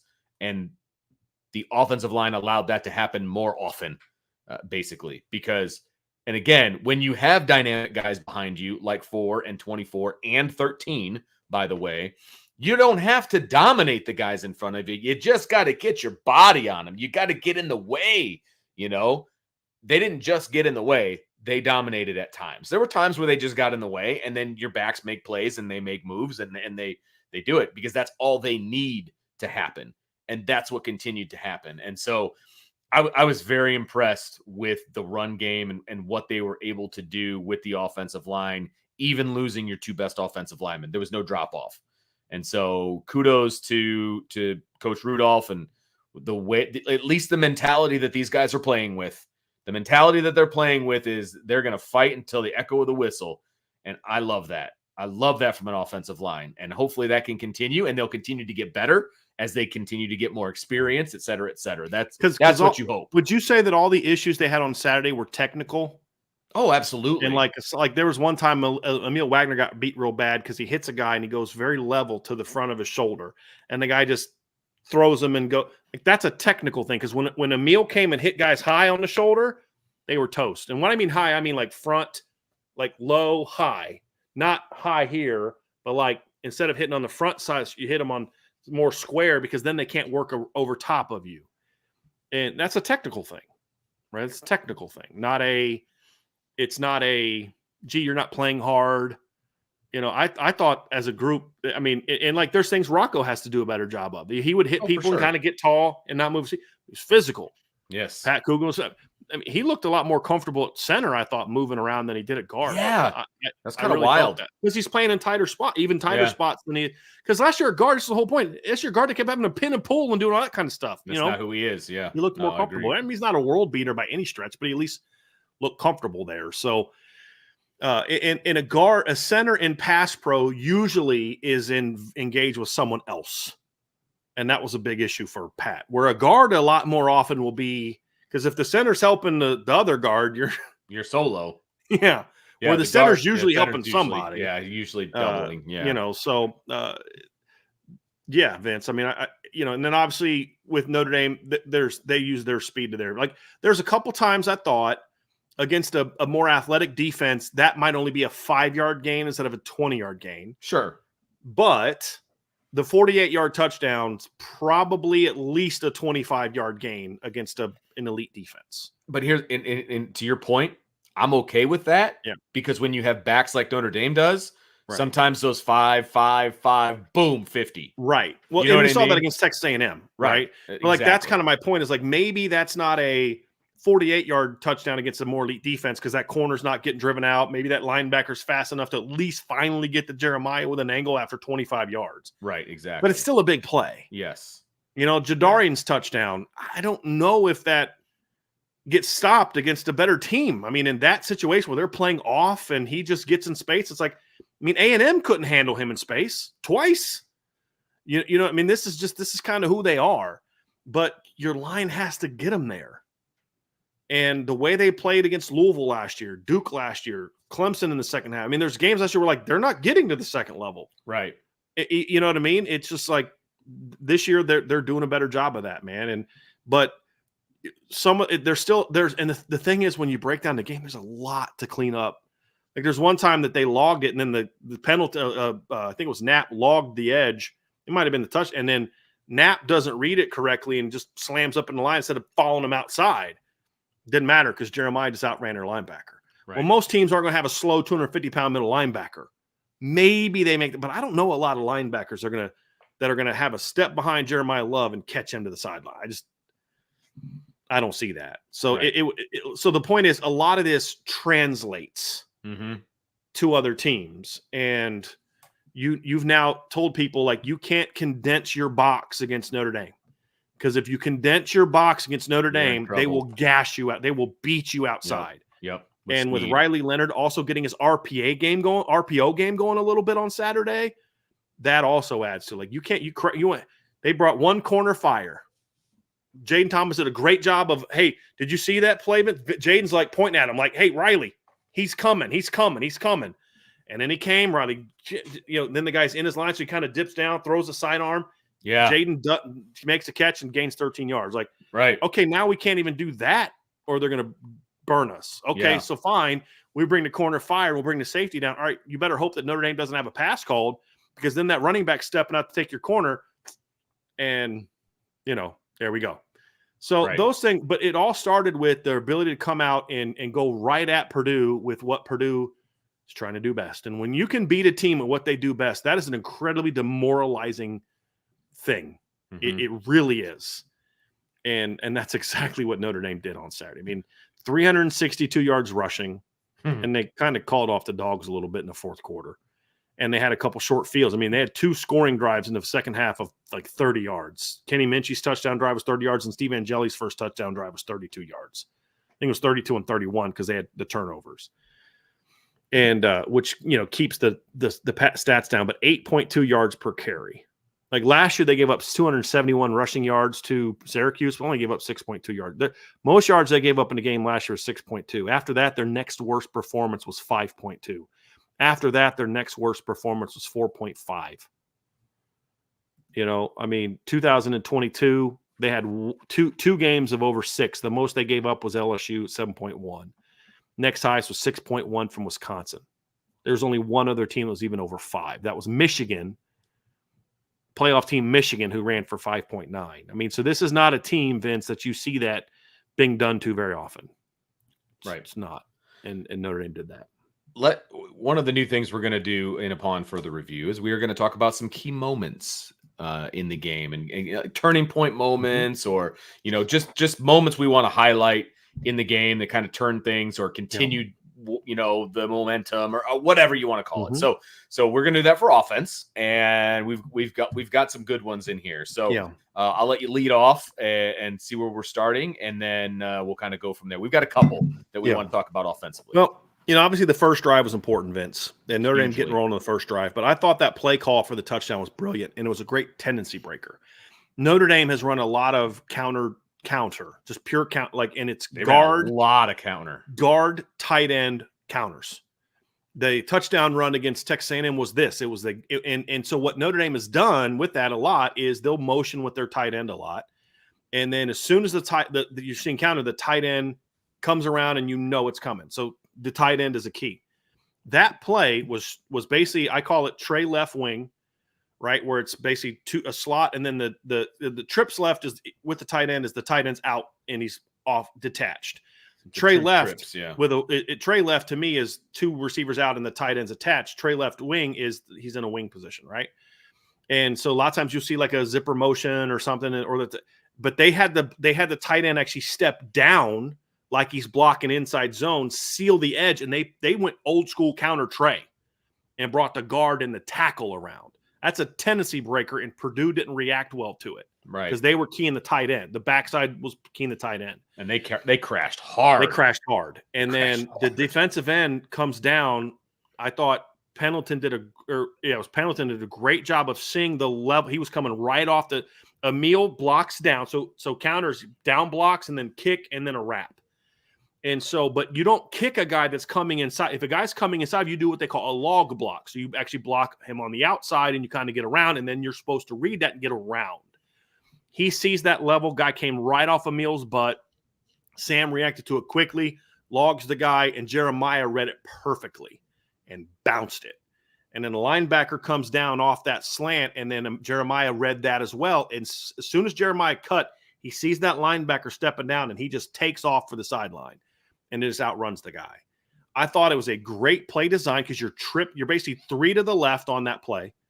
So you've gotten Purdue because what did we say last week? They're going to stay in their 5. They're going to stay in their 3-4 look. And if you go trips, they're just going to bump a linebacker out or a safety out. That's great. So then what do? You bring a counter tray back to the other side. Great scouting, great play call, great execution. All the above. That play was so big because that was the spark moment where it wasn't just like you said, that methodical, like they were okay. They got that. It was, hey guys, you're in for a long day.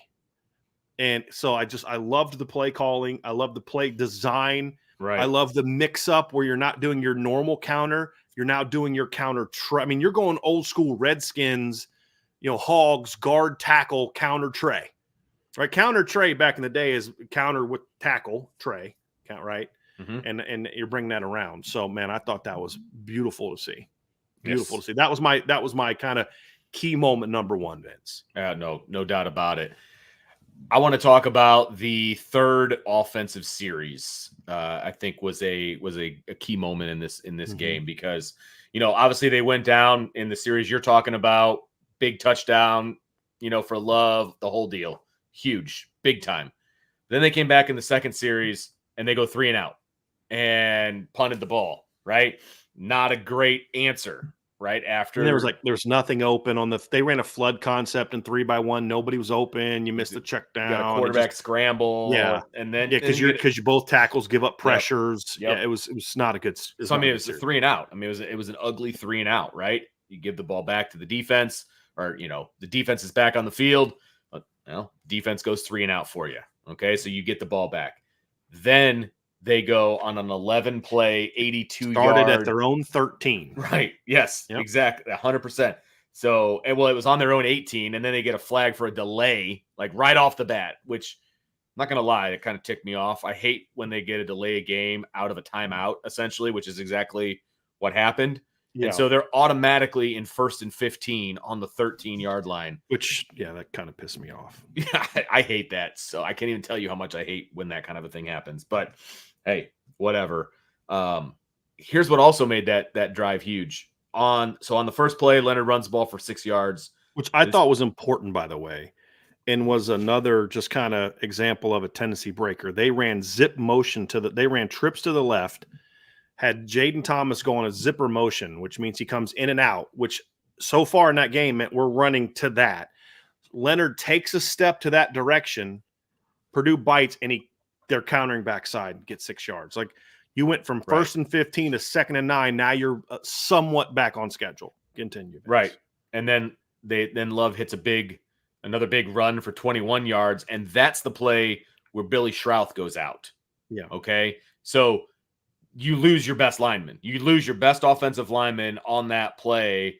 In comes Rocco Spindler, and they continue to just matriculate the ball down the field, right? And again, it ends up as an 11-play, 82-yard drive, and it took 5 minutes and 43 seconds off the clock too. I mean, that was an answer to me, right? And they did a lot of different things in that drive. Agree completely. So we talked about the starting fast. It was a crucial aspect to that game, Vince. The 21-yard gain, Mitchell Evans, who has not been known as a great blocker in his career, right? Especially last year. He was okay, solid. Great backside block on that. I mean, just absolute great backside block. Jeremiah Love shows his athleticism by hurdling the guy that was on the ground. And then you obviously had some good downfield blocks, and Jeremiah turns into a 21-yard gain. But There's a couple other things that I liked about that drive too, Vince, is obviously you come back on that. The RPO game so far this year has not been great for Notre Dame. It hasn't. Sure. You come back on that next play after the 21-yard gain, and you come back and you go to a 3-by-1 out of 22 personnel, which I thought was great. So 12 personnel. You have 2 tight ends and 2 running backs in the game. And so they've got Mitchell Evans to the left in a wing, Cooper Flanagan. And then Eli Raridan is in a trips alignment, essentially. He motions all the way across and then comes back on a zipper motion. And it's a run tell. But they had gotten Purdue to kind of react to that. And they ran inside zone read with that little tight end under, which is a huge RPO play for LSU under Denbrock that they haven't been able to get going yet. And Raridan does a nice job staying at the line and not drifting like Cooper Flanagan did. And Riley reads it well, hits him, and you get a 12-yard gain. So you get back-to-back plays that take you from the minus 13 to just like that. 2 plays later, you're at the plus 48. Yep. And then drive starts to stall a little bit. You're in 3rd and 8 at the 46. Maybe it's 2 down territory, maybe not. So as a defense, you're kind of thinking pass. Right. And Notre Dame comes out on that 3rd and 8, Vince, and they put Aeneas Williams in the game. And when Aeneas has been in the game or Devin Ford is in the game, what's coming? It's a pass. Yeah, exactly. And so what do? They run a quick inside zone hitter right up in there, which tells me they were in 2 down territory, which I loved the aggressiveness. Agree with that completely. I was just going to bring that up. Brought a blitz, Vince. They actually had 6 in the box, but the offensive line completely washed it down, and Aeneas did a great job of staying right on the butt of Anthony Knapp. And Anthony Knapp, I think it was Anthony Knapp. I'm looking at the play now. Anthony Knapp, I thought, had a great block on that play. I thought it was him. Yes.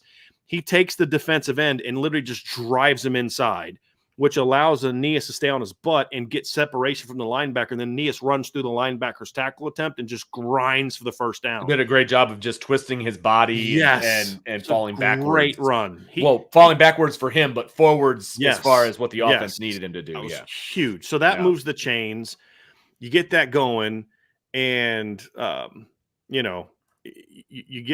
go out the next play. The next play is a pass to Raridan. Yes, and you run that RPO, and then the very next play is the cornerback blitz. Yes, that they beat. Yes, well, it's 2 plays after the Aeneas Williams one. You have a completion to Eli Raridan, right, and where they put him in position and gets ice, and then you've got the RPO for 13, and it just was like you had everything going. Yes, you got your inside zone game going. You hit 2 RPOs already. That you're using motion to get leverage, and then next thing you know, personnel. Just like that. On that drive, they went 11 personnel. This is their personnel on each play: 11, 11, 12, 22, 11, 11, 12, 11, 11, 12. And then they get into the red zone, Vince. They're in 12 personnel on 2nd and 3 at the 8-yard line. They pick up the first down on a quarterback counter, and they go 11 personnel. I'm thinking, this is interesting. Why? Because they knew they could get Purdue out of the box, and they just gashed them with a little quick tackle trap play right up the middle for a touchdown. Yep. You're like, that was vintage. So great execution.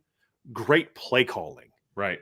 And then, Riley's making good decisions in the RPO game. Your offensive line's doing their job, and they had to handle some adversity because at the very beginning of that drive, your best offensive lineman, in my opinion, your opinion, is down for a minute, like a little bit. And, didn't get shook. Rocco came in, did his job, and everybody else did their job, and they go down. And I thought that score that drive might have been the most pivotal moment of the game, and depending on how the rest of the season goes, might be the most pivotal moment of the season. That was hey guys, we're pretty good. We can do this thing. Let's get it rolling. I thought that was crucial. And then the last thing, Vince, the third one was that 3rd and 6 that put them up 21, because 14-0 is good, but it's still not necessarily okay. You guys have got it all figured out. You're good. It's not quite. So they get into a 3rd and 6, and they're at their own 36-yard line. This is a crucial moment. So they go trips to the left, and they have Mitchell Evans as the number 3 receiver. Mitchell is great on 3rd down out of that alignment. But Notre Dame instead decides to motion him over. Why? Because they knew they had a much better shot of having him in a man-to-man against a linebacker. It's a big safety, but he played him like a linebacker in this game. and they run their burst corner route. And they did a lot of this stuff on Saturday. So the I think it was Bo Collins runs a burst corner. So he comes inside, and it's so the burst corner is an outside. It goes in, up, and out. And the way that Purdue was defending that, the corner would squeeze, and it almost created like a de facto rub route with actually rubbing the guy. And Mitchell runs a good route. Riley throws the ball perfectly on time, and then Mitchell extends the first down. I thought that little motion, was because in the boundary, you're going to get a pure one-on-one. What they were doing to the field on some of those option routes is they were kind of passing off to, linebacker here, passing off to the flat defender and kind of bracketing there.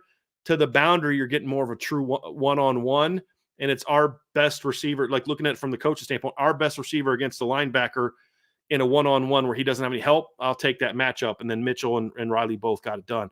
I thought that play was the final kind of nail in the coffin, because after that, it was like, okay, now it's first down, and Notre Dame goes 14-yard jet sweep, 10 yards on a wrap play, and then 2 plays later, Riley Leonard's taking it in from 34.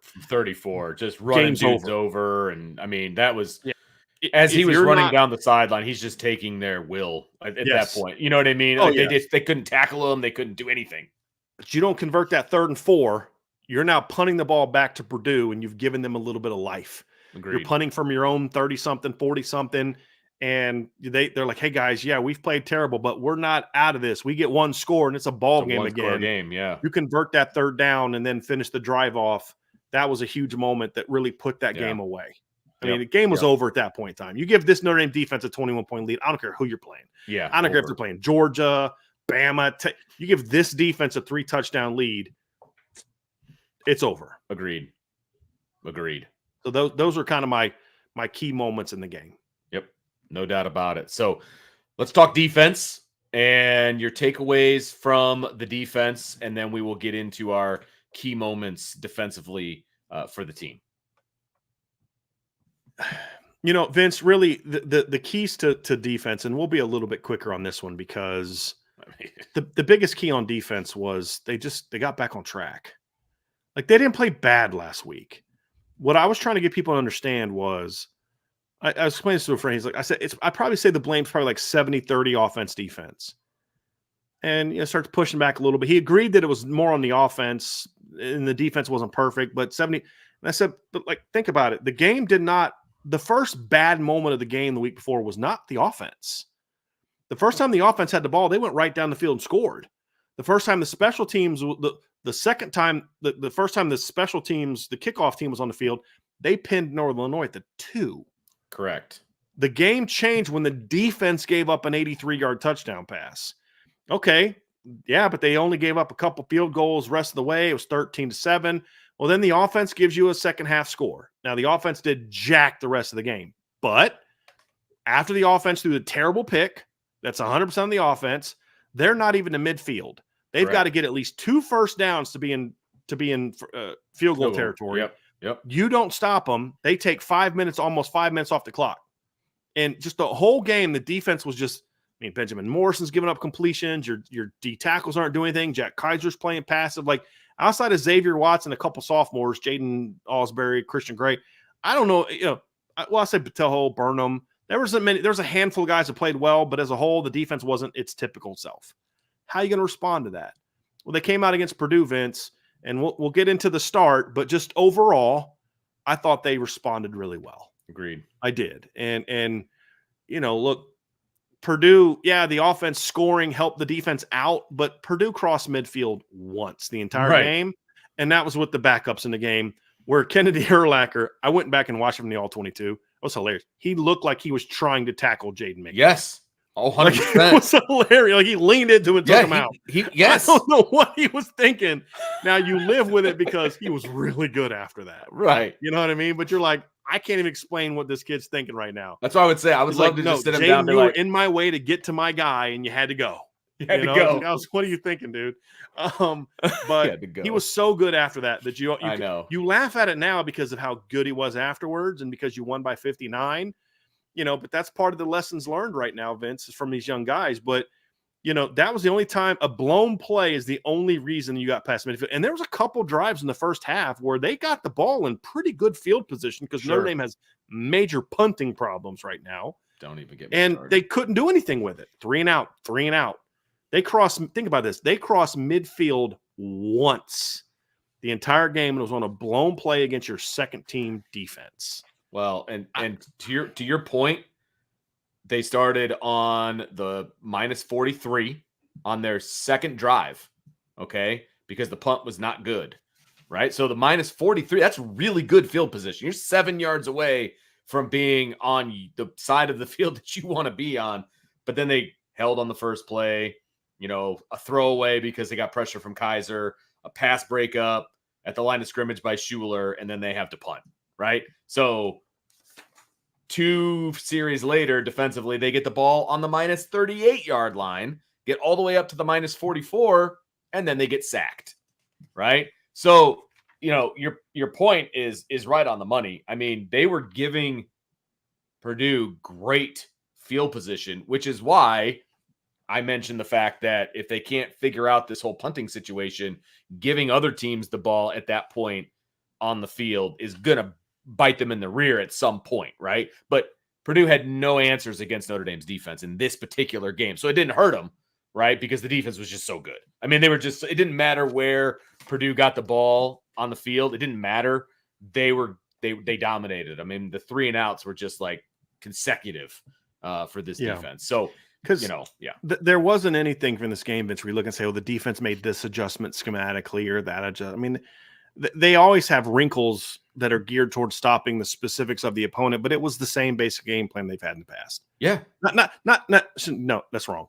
It was the philosophy, the structure of who they are from week to week didn't change. They didn't do anything dramatically overreactive from a scheme saying we struggled to stop the run in this regard. No, what they did was we struggled to stop the run. Let's play better. Right. Let's be more forceful on the edge. Let's compete more up the middle. And early on, the D tackles weren't playing great. They buckled down. You had Jason Onye playing a phenomenal game. They did some adjustments with Kurt Heinisch or Donovan Heinisch in this game where they let him attack more. But overall, it was still a very similar, this is who they are on defense. It's just, it was executed better. So kudos to the coach for working out some of the mistakes from the previous week. Great job there. But I thought the players came out and played with a little bit of pride. P&V in this game. You know what I mean? We're like, hey, they were mad at themselves from what they did the week before. So come out and execute and play at a high level and take it out on Purdue. And like one of the big plays to me was like where I knew that this isn't a big moment, but where I knew this defense was going to be good. They ran, I think it was a second drive, Vince, where they complete that third down pass, but it's way short of the first down. It's on a pressure. Do you remember that? They actually ran a pretty decent. No, it was it third drive? No, the first drive they completed the first drive third down where Clark had really good coverage. Drive. Okay, went first from 3rd drive. and 8 to 4th and 4. They actually ran a pretty decent concept where they ran. I think it was 2 and 3 both worked out, and they brought number 1 underneath of them. And Jordan Clark planted and drove and split 2 Purdue receivers and didn't get touched and drove on that route. That was actually a good call. It required perfection from a read and driving the ball standpoint, and Jordan Clark did it. And as soon as the guy caught the ball, he takes him down. No chance. Right. And I was like, okay, this defense came to play. Yes. They ran a good scheme. Notre Dame read it perfectly, drove on it, made the stop. Boom. The pressure got there. Okay, this team came to play. Started off a little rough, finished really well. And that's you needed to see that. No doubt about it. So let's talk about some of our key moments defensively, because I mean, our takeaways are pretty obvious for defense. So let's talk about some of our key moments in this game. Let's start with the first drive, and we were just talking about it, so it's a great transition. They answered Notre Dame's offensive score because, again, this kind of mirrored last week, right? Offense goes down and scores. Defense gets an opportunity. They give up a big play. They allow the other team to score. This time around, offense goes down and scores. Defense gets an opportunity. They give up a big play on second down. And what are you thinking? Big. When I'm Benjamin thinking, Morrison got beat on that slant route, and he looked bad. Like that was he got beat bad. I mean, he did overplayed not play the outside move. Guy shoved him, shoved him. But I mean, that's how you teach it. Yes, you know, 100%. And Benjamin, it looked like a lot like the route Bo Collins did on him last year against Clemson. Yeah, absolutely. And 18-yard gain. And what was your what went through your head, Vince? I was like, here we go again. Second downs. Second downs. Here we go. And then they went 3 and out after that. And so they answered emphatically. Didn't threaten Notre Dame. Exactly. He didn't threaten Notre Dame after that. 100%. They emphatically shut them down from that point forward. Yeah. You had the next big play for me, Vince, was the start of the next drive. I would actually argue it was 2 plays later that they started to shut them down. Second play of the next drive, they run a mesh. The tight end climbs, and there's a miscommunication between Kaiser and Kingston. Kaiser stops and thinks that he's passing off to Kingston. Kingston keeps running, and Kaiser, like, I don't know who was wrong, but basically Kingston gets confused, stops, and then keeps running, and the guy beats him across the field for a big gain, and they look back and they're like, what the heck? Like, if they were going to pass off, Jack needed to see the guy coming the other way and peel. He didn't do it. And so I think both tight ends kind of were open on it, but there was and they complete it for a first down, but it comes back from a hold. Why did it come back? So you're thinking like, dude, that's not a big moment. Yeah, it was a big moment because it got called for a holding because Jordan Patojo came off the line like a crazy person, like just like man possessed. Yeah. Splits a double team. I mean, you could just see him fighting like his life depended on it. And when he splits that double team, the guard panics and reaches out and holds him. And then the quarterback kind of does a half scramble, throws the ball over the top, hits the guy. If he doesn't play that hard with that kind of motor on that play, Purdue now has first down at what would that have been? That'd have been first down. No, they started at the 43. They started at their own 43, Vince. Yeah. That would have got them in Notre Dame territory. 100%. Yes. And it's 7-0 for the first time of the game. Yes. Yeah. Well, it's only their second drive. True. You know what I mean? And so it's like, but that high motor play puts them in first and 20. And at that point in time, they were done on that drive and they never threatened Notre Dame again when the game was in doubt. Yep. I thought that showed me something because like you need your D-line to step up and make plays. And so it's not always sacks that are those big plays. It's setting the edge. It's doing things like this where I'm fighting so hard to beat this double team because that's my job on this play. Yep. That I forced this guy to hold me, or he, because if he didn't hold him, he would have got to the quarterback. You know what I mean? Right. Like, exactly. And that type of motor play, he could have just been like, oh, they're double teaming me. I'll just contain, make sure the quarterback doesn't scramble. No, he's like, I'm getting to the quarterback. Mm-hmm. And the hold results in that play being first and 20. And that's when I felt like now Purdue was toast. Right. Because that's the time Notre Dame needed that. They make that drive stalls, right? So it's first and 20. They do a little quick 5-yard run for 5 yards. Then it's incomplete pass. Kaiser with a really nice pressure. And then I think the next play of Don Schuler comes down when he scrambles out and breaks the pass up.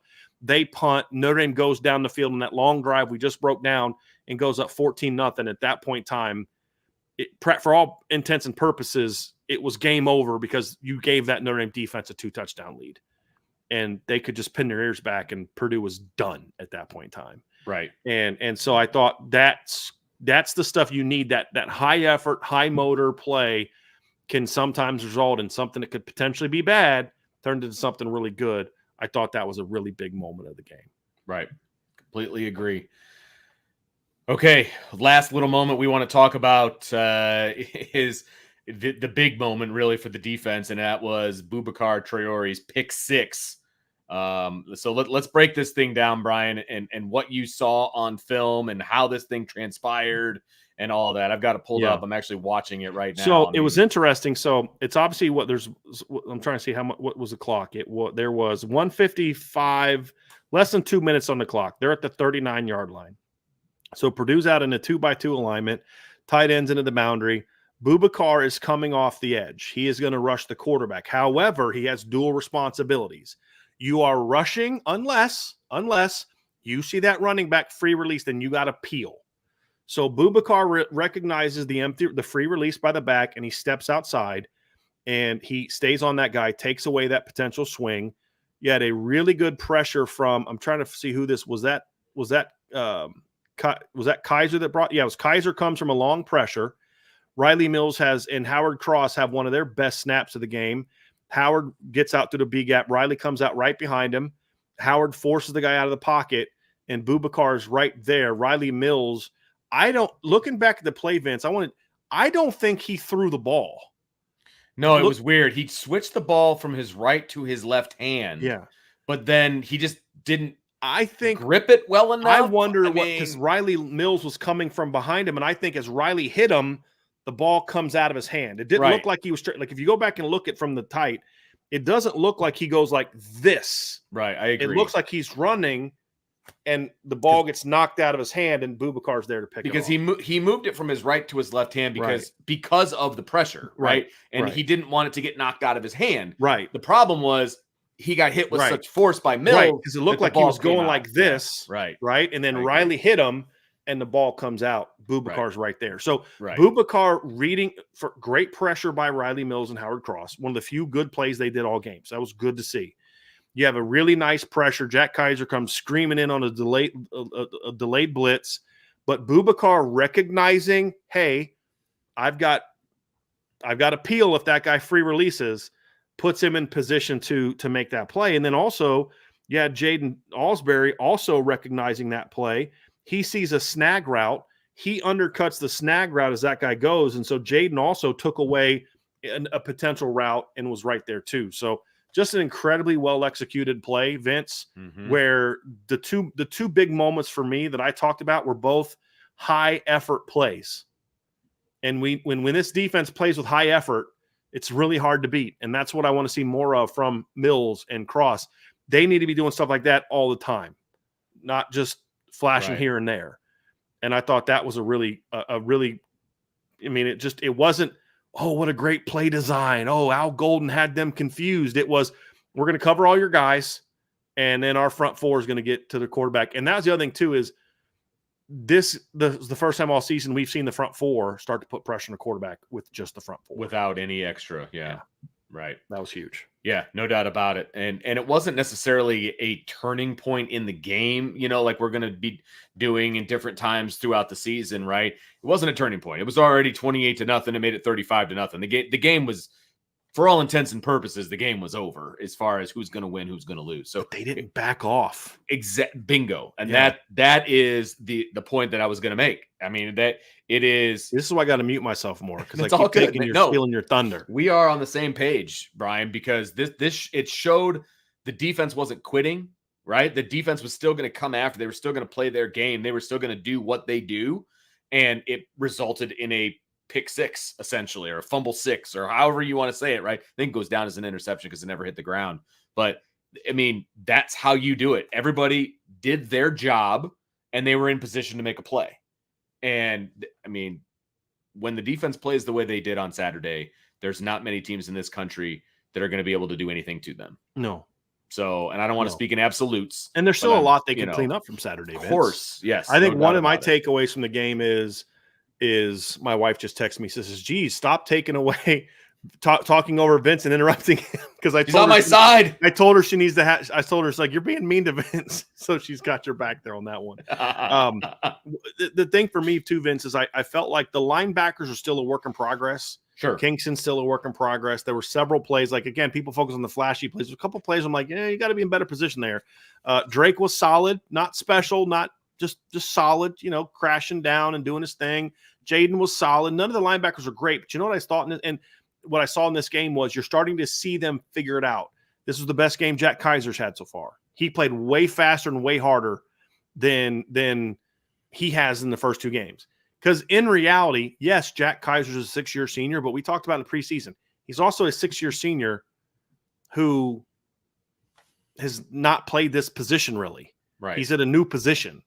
When he started the last 2 years, when he started somewhere other than Rover, it was at Mike, not Will. Right. He's still figuring it out. Well, Saturday he played some of the delayed blitzes came too late or from too far, and there's still a lot of things to clean up. But you're starting to see this linebacking core as a whole starting to figure it out a little bit and get better and better and better. And that was a takeaway for me too. And that play was, sort of an example of that, but just you're starting to see this. But when the D line starts being more aggressive and more forceful, like you said earlier, that's when you're going to see this linebacking core really take off. But you can see it. They're starting to. Even Drake didn't make a ton of plays, but he was playing a little bit more forced, crashing down and taking on blocks. There was a play where he gets blocked down, but if you go back and look at the play, he's forcing that guy to block him and turn his shoulders because he knows he's got somebody else fitting out right behind him. So some people look at, he got blocked down. Yeah, exactly. He wanted to get that guy to turn in. He's got that gap, and if they bounce that sucker out, he's got that safety filling right behind him. You're starting to see more of that from this linebacking core. Right. But when the D line can occupy blockers and this group can get downhill, it's like there was one play where one of the D linemen got a pressure, but it's because he was engaged and Jaden Osberg came down and didn't have a hole to get through on a blitz. So he just runs into that offensive lineman and smashes him, which causes that guy to lose the defensive lineman. And the guy loops around and pressures the quarterback. You're just like, he was like, I'm hitting somebody. Yeah, right. Like somebody's getting hit on this play. Like, I mean, it was great, Vince. So that was obviously a big part of it as well. So no doubt, just seeing the defense get back on track, Vince. Yep. We do agree. I know we do have a couple super chats, but I mean, right, end of the day, the key takeaway from the defense, they look like they're supposed to look. Correct. They didn't look that way last week. Right. They didn't look that. Look, this is a good enough team where one side of the ball cannot be really up to par and they should still win games. The problem was last week, both sides were not up to par. Right. It was just all three. Yeah, all three. Thank you. It was just a confluence of nobody picked anybody else up. Nobody played well enough to win on last week. Right. Absolutely. And they deserved to lose. 16 points should have been good enough to beat Northern Illinois. It is, but you shouldn't have given up 16 points to Northern Illinois. Exactly. Right? Yes. You shouldn't only score 14. Like every part of your team factored into that one. Right. Completely agree. Do you want to finish up with some super chats, Vince? Let's hit them. Michael S., thanks for the super chat. Objectively, where's Purdue as a competitive measuring stick? Andrew Gilmore asked this earlier in the chat, and it's a good question because I don't know. Right. Look, I thought Purdue finished the year last year pretty well. Talked this offseason. I really like some of the transfers they got in. And, I watched this team kind of win 2 of their last 3, beat Minnesota, beat Indiana, only lost by 8 at Northwestern, who was an 8-win team last year. You come out in your opener against Indiana State. Yeah, they're not very good, but you dominated Indiana State. And I'm like, there's some players I like. There's some good football players in this football team. And Notre Dame comes out and just runs them off the field. I mean, just completely runs them off the field.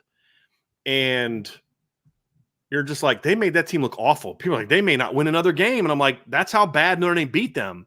But it also makes it hard to know who they are. They beat a bad FCS team 49-0 and then get annihilated. Think about this. They've played 2 games. One of their games they won by 49, and they're -10 in scoring on the season. That's how bad Notre Dame beat them. You know what I mean? So it's honestly, I don't know. Right. I don't know what this win means for Notre Dame because I don't know as far as like from the structure of how good is Purdue. I don't know.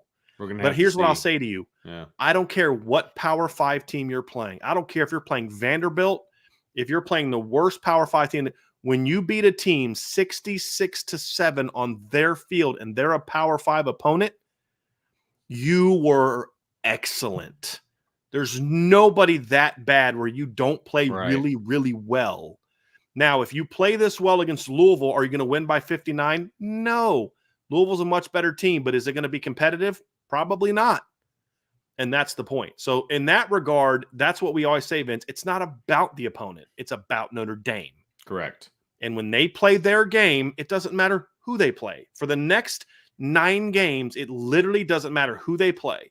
If they play their game, they'll win. Now, some games may be they may play their game and beat USC, and it's close and competitive, of course. Same with Louisville. But if they play their game like they on both sides of the ball, like they did on Saturday, I don't know that anyone else beats them. The question is, can they do that week to week? Right, and that's what they haven't proven at Notre Dame. Right, completely agree. So it sounds all sunshine and rainbows, but it's but. Right, absolutely. We've seen this, not to this. I mean, we haven't seen them play like this before. Like, I don't know that any of the blowouts last year looked like that. They were like this. Right.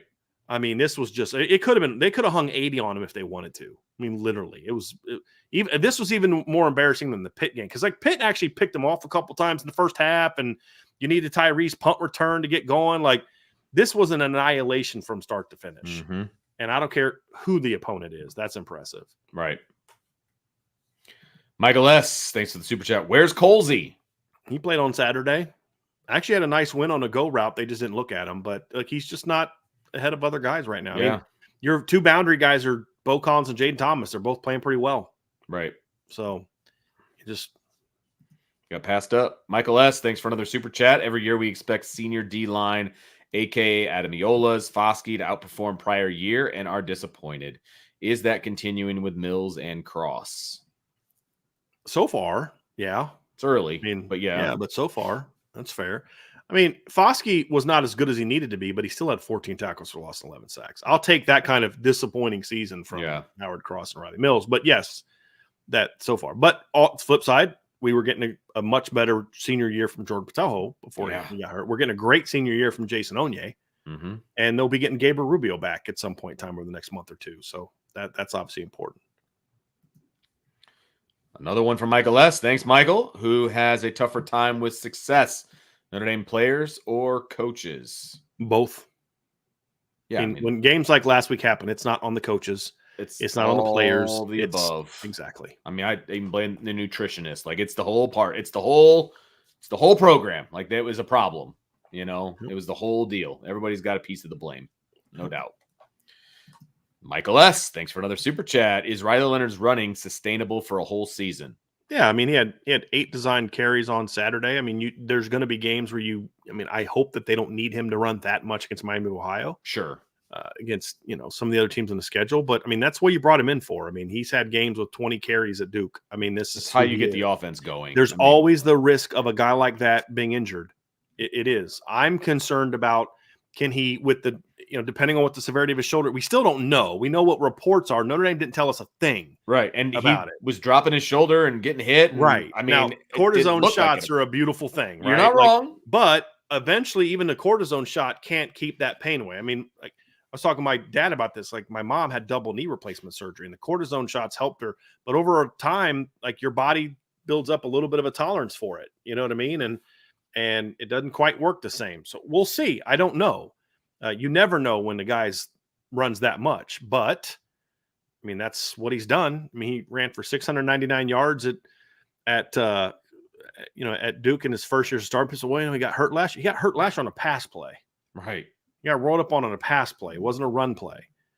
So, and you can also, can't coach like you're afraid of getting somebody hurt. Right. I thought he made some good go down, get out of bounds decisions on Saturday. Agreed. But look, I don't know.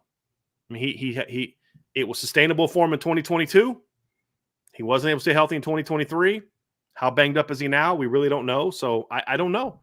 I hope that eventually, but here's the thing. This is why the pass game does need to get going, because, if he can improve a little bit as an overall thrower, then maybe some of the stuff he won't need to do as much, or he'll have bigger windows to run if teams have to start playing, off the box more. William Chesney, thanks for the super chat. BD, I was one of the negative Nancy's on Saturday in the post-game show. Just wanted to apologize for that. I can't believe I was frustrated with a 60-point win because of nitpicking the passing attack. I do get it, William. I do. That's emotional. How bad last week's game was. It is. And I mean, I had these conversations where friends of mine who were not negative people. Like, it just pissed me off even more to watch them do that a week after. I think I said I was talking to one of the guys in the press box, and I was like, we've literally seen 3 different Notre Dame teams in these 3 games. Like, we saw a pretty good top 10 team against Texas A&M, top 10 to 15 team against A&M. We saw I don't even know if they're top 50 team last week against Northern Illinois. And Saturday, we saw a team that can kind of play with anybody. Yeah. You know what I mean? Like, what's the real Notre Dame? I don't know. I know what I hope it is. Yeah. I hope it's somewhere you're always going to be between A&M and Purdue. You're never going to always be what you were against Purdue. That's not possible. Even LSU in 2019 wasn't always that. They beat Auburn one week, scoring 23 points. You know what I mean? Like, it's just part of the deal. The team that probably came closest to beat them that year was a Texas team that won 7 or 8 games. Remember that great duel at the beginning of the year with Sam Ehlinger and Joe Burrow? So, I do get it. And my whole thing is, and this is what some people, I'm not saying it's not okay that you don't have some questions about, okay, yeah, this was pretty good, but Purdue's not Georgia. That's a fine conversation to have. But when you come into a chat and it's just only focusing on the negative and only, right. like I was having a conversation with somebody earlier today, and it's like, you're literally in the same conversation criticizing Riley Leonard for missing throws and telling me Steve Angeli should start, when I could literally show you 2 snaps on Saturday where Steve Angeli missed that same throw worse. Once he didn't throw it, and the other time he threw it, and it wasn't even close. Can I request that breakdown on the board for tomorrow? It's the go ball that he threw to KK Smith. Yeah. Where KK's got the guy beat by 2 steps, and he decides to throw a back shoulder pass for some reason, and it's not even close. And then the other one was, he misses Jadarian Price on that little check down. Did you not see Steve miss the check down to Jeremiah Love? Like, it happens. I'm not saying Steve sucks, because that's part of playing football. But when you are going to ignore this guy's mistakes to hammer this guy and try to tell me to take away from how well Riley Leonard played, well, he didn't throw any passing touchdowns, as if like 3 rushing touchdowns in one half of football is not enough. Think about this. The kid was on pace for 424 yards of offense and 6 touchdowns. And I got people telling me he shouldn't have been co-player of the game with Jeremiah Love because you're still mad about last week. Like, you can still be mad about last week. His performance Saturday is not the end-all be-all, and it doesn't erase last weekend. But you can still look at it and say, hey, but I like what he's doing now.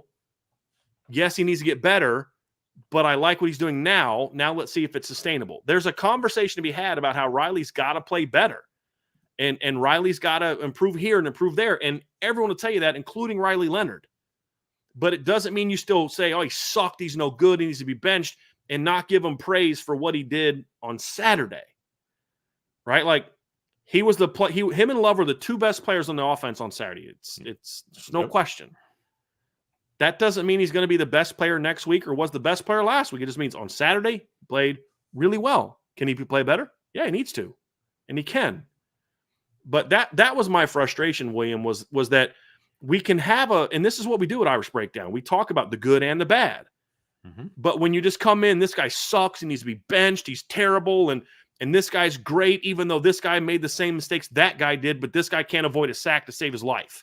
It's not productive. Right? Like, now you've put us in a situation where we got to tear down Steve to because you've got this like, here's the like this. Well, you guys have this view of Riley Leonard that, no, I know exactly who Riley Leonard is. You don't actually know who Steve Angeli is. Like, that's the problem. It's the typical backup quarterback syndrome. We can point to and have the good and the bad of Riley Leonard.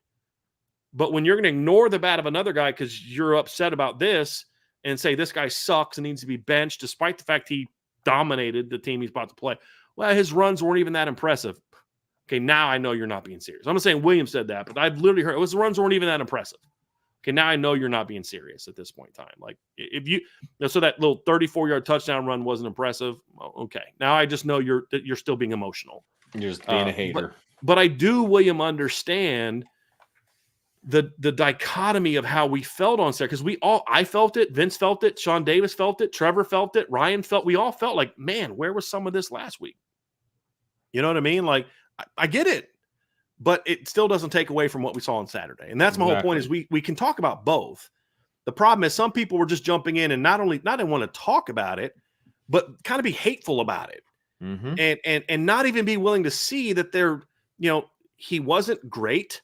He wasn't like, oh my God, Heisman Trophy caliber performance. Nobody said it was, but he also wasn't what you're saying he was. You're acting like he was trash. Didn't even do anything special. Oh, okay. I think 100 yards rushing in the first half is 3 touchdowns. Pretty darn good. And rushing yards and rushing touchdowns count the exact same as passing yards and passing touchdowns. Right. That was my frustration. Touchdowns responsible for. Yeah. And somebody said, is Chris Mitchell hurt? Chris Mitchell played quite a bit on Saturday. Right. Tyler Evans, thanks for the super chat. I guarantee Christian Gray will have a pick 6. He almost had 3 already. Yeah, exactly. I'm going to have to text his mom and be like, who taught your son how to catch? Jokingly, because we actually saw him play receiver in high school. He actually can catch pretty well. It's just he breaks on the ball so well. Yeah. That you think he's in better position to catch the ball than he actually is. Right. You know, he's really good. Their corners are really like Benjamin got beat on that early throw.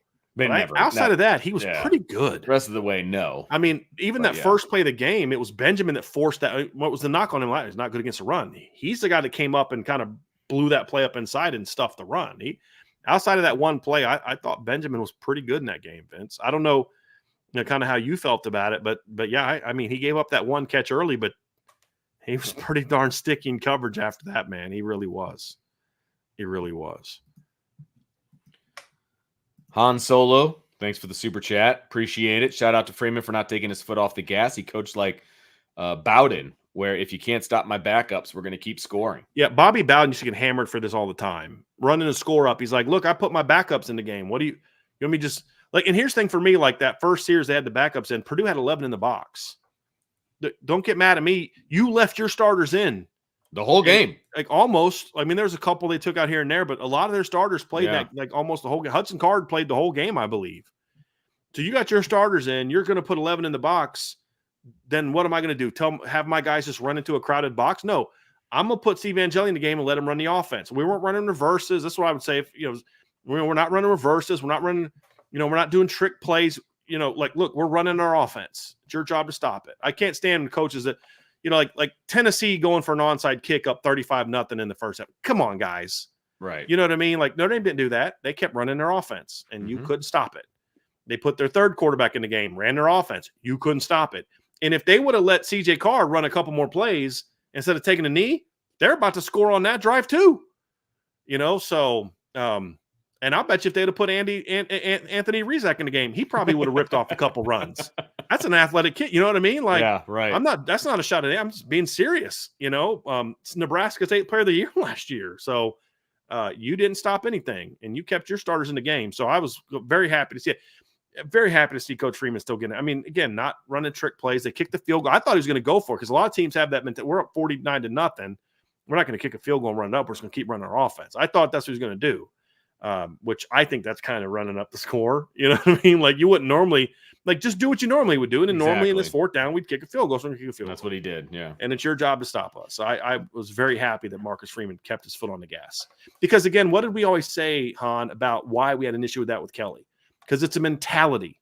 Once you get a lead, back off. And how many times do we see Notre Dame get up 14, 17 points and then blow it and let that team back in the game? Saw it against Northwestern, saw it against Florida State in 2021. Remember they went up 38-24, then took their foot off the gas, and Florida State came back and tied the ball game. It's a mentality to say, when we're out here, we're competing for 60 minutes, and it was especially important after last week. Absolutely. This is from the president, Vince. 410 JP, just saying hello. Go Irish. You know what I'm talking about? Oh, I do now. Yeah. What's up, Prez? Appreciate you. Thanks for your leadership. Yeah. I do. I know exactly what you're He's still waiting on that jersey. Yeah, that's right. I really want to be a fan Always of that great team. to see you in the chat. Always great to see you in the chat. That's fantastic. Dennis Stockton, thanks for the super chat. Appreciate you very much. Kennedy Urlacher made a textbook tackle with the hat on the ball. He made several teaching tape hits on Saturday. Like the one play, I think they ran like a swing pass, and he just, Vince, if you saw it, he was not that close to the line of scrimmage. No, he was actually pretty far back, and I'm like, oh my gosh, who is that kid? And Luke Talich had a couple plays like they're just like, dude, this is their third string safeties, and they are flying to the ball against Purdue starters and blowing them up for short gains, or no gains. Like that was fun to watch. Yes, that was really fun to watch. Chris Allen, thanks for the super chat. Coach D needs a BS whistle. LOL. Like and subscribe. Thank you, Chris. That would actually be really funny. It would get super annoying really fast, but it would be fun to do. We have a silent BS whistle. It's called the timeout button. Yes. Yes. Very It's true. like a dog whistle. Can't hear it, but you can see the reaction. Andy Milton fan, thanks for the super chat. Did we get Avengers Endgame version of Thor? That's messed up. Do you get that? Yes, I get it. Look, I don't know what's going on. Vince never saw him, and Sean Davis and I are watching this kid in fall camp and the first day of practice, and he's booming the heck out of the ball, just catching it, drop. And then since he's been here in games, they're having him do that rugby crap. I know he had a couple normal ones, but it's like once you start doing that all the time, like that's clearly not something he's comfortable with, right? As a regular punt. Like I get it when you're like, maybe your own 45 but they're doing it like deep. I don't understand, man. It really does make no sense. I don't get what they're doing. I've seen this kid, Vince. I told you that like 4.5 plus second hang. Now maybe he's just not good in games, but like you're not letting him use the technique that we saw him use to kick those balls. You're doing this rugby stuff, and I don't get it. Makes no sense to me. I mean, maybe he's not a gamer, but in my opinion, we don't know that until he's allowed to at least do what he did to get recruited by Notre Dame. Do what he did to get you to fly over to Australia, watch him boom some punts, and then offer him a scholarship. I mean, you can literally have anyone on your roster do the stuff you're asking him to do. You didn't need that. I'm talking walk-ons. Yes. You didn't need to go give a scholarship to a kid from Australia who can boom the heck out of the ball to have him do this. So listen, I am upset at this point because they brought in a guy that they're just asking him to kick 35-yard punts. Yeah. Like that's not what you bring a guy in for. Yeah. You know what I mean? And he's not good at it. Come on. So, yeah. Last one, Vince. Kenny Moore. Let's get Driscoll a coach's hat. Go Irish. I'm good. Yeah. I'm good. I got back in coaching in 12 and 13 and quickly remembered why I got out of coaching. It's a lot of stuff. I just like, you know what? I love game day. I love the relationships with the players. Yeah. Yeah. I don't love being gone for 3 months and not seeing my wife because I'm on the road recruiting. Yeah. I don't miss you moving up and coaching is a combination of your talent plus you got to kiss some major booty. That was not my style. And it was like, I loved what I was doing. If covering the team and stuff like that. And it was just like, and my wife Angela was a great coach's wife, but it was a sacrifice that she didn't sign up for. Vince, when you and your wife met, she always kind of knew you wanted to, get into coaching. You guys met young and that was always your dream. And when you get married, when you meet as young as you guys did, you always kind of know there's going to be some changes when we get older and, but like my wife didn't think she was marrying a coach and she was great at it, but it was hard. And I'll be honest with you, completely honest. I was not a very good husband as a coach because I was so focused on that career that I didn't prioritize being a husband above being a coach. And I don't know that I have it in me to do that. And so it was time to say, hey, God challenged me to say, hey, look, what's more important to you, being a husband or being a coach? All right. And it was being a husband because some people can do both. Some people can do both. I can't. And so, I appreciate you. Oh yeah. And to your point, the reason I never got into big time coaching is because of my family. I didn't want to have to uproot them every however many years and all that. I made a family decision. I would love to be like a player personnel or a coach or something like that. Would be so much fun. But and I worked for a guy, Vince, at Muhlenberg College, Mike Donnelly. He's passed away since then, but he was DC at Columbia when Marcellus Wiley was there. He decided to come be a Division III head coach because he wanted to be able to go to his kids' plays and be a dad and 100%. And he could do it. I couldn't do it. Even at that level, I couldn't do that. I was locked in. Yeah. And not locked in because he was too. It was more obsessed. But yeah, no, I get it. I couldn't prioritize. I get it. I know you're explaining it to other people, but and so I was single most of my coaching career. But when I got back in later, I was then married and just realized I was not. Yeah, I was not able to manage both effectively. Yeah, and I wasn't able to not bring home work. We'd be sitting there having dinner, and I'd have a recruit texter call, and I'd step away from the dinner table to talk to the recruit. Yeah,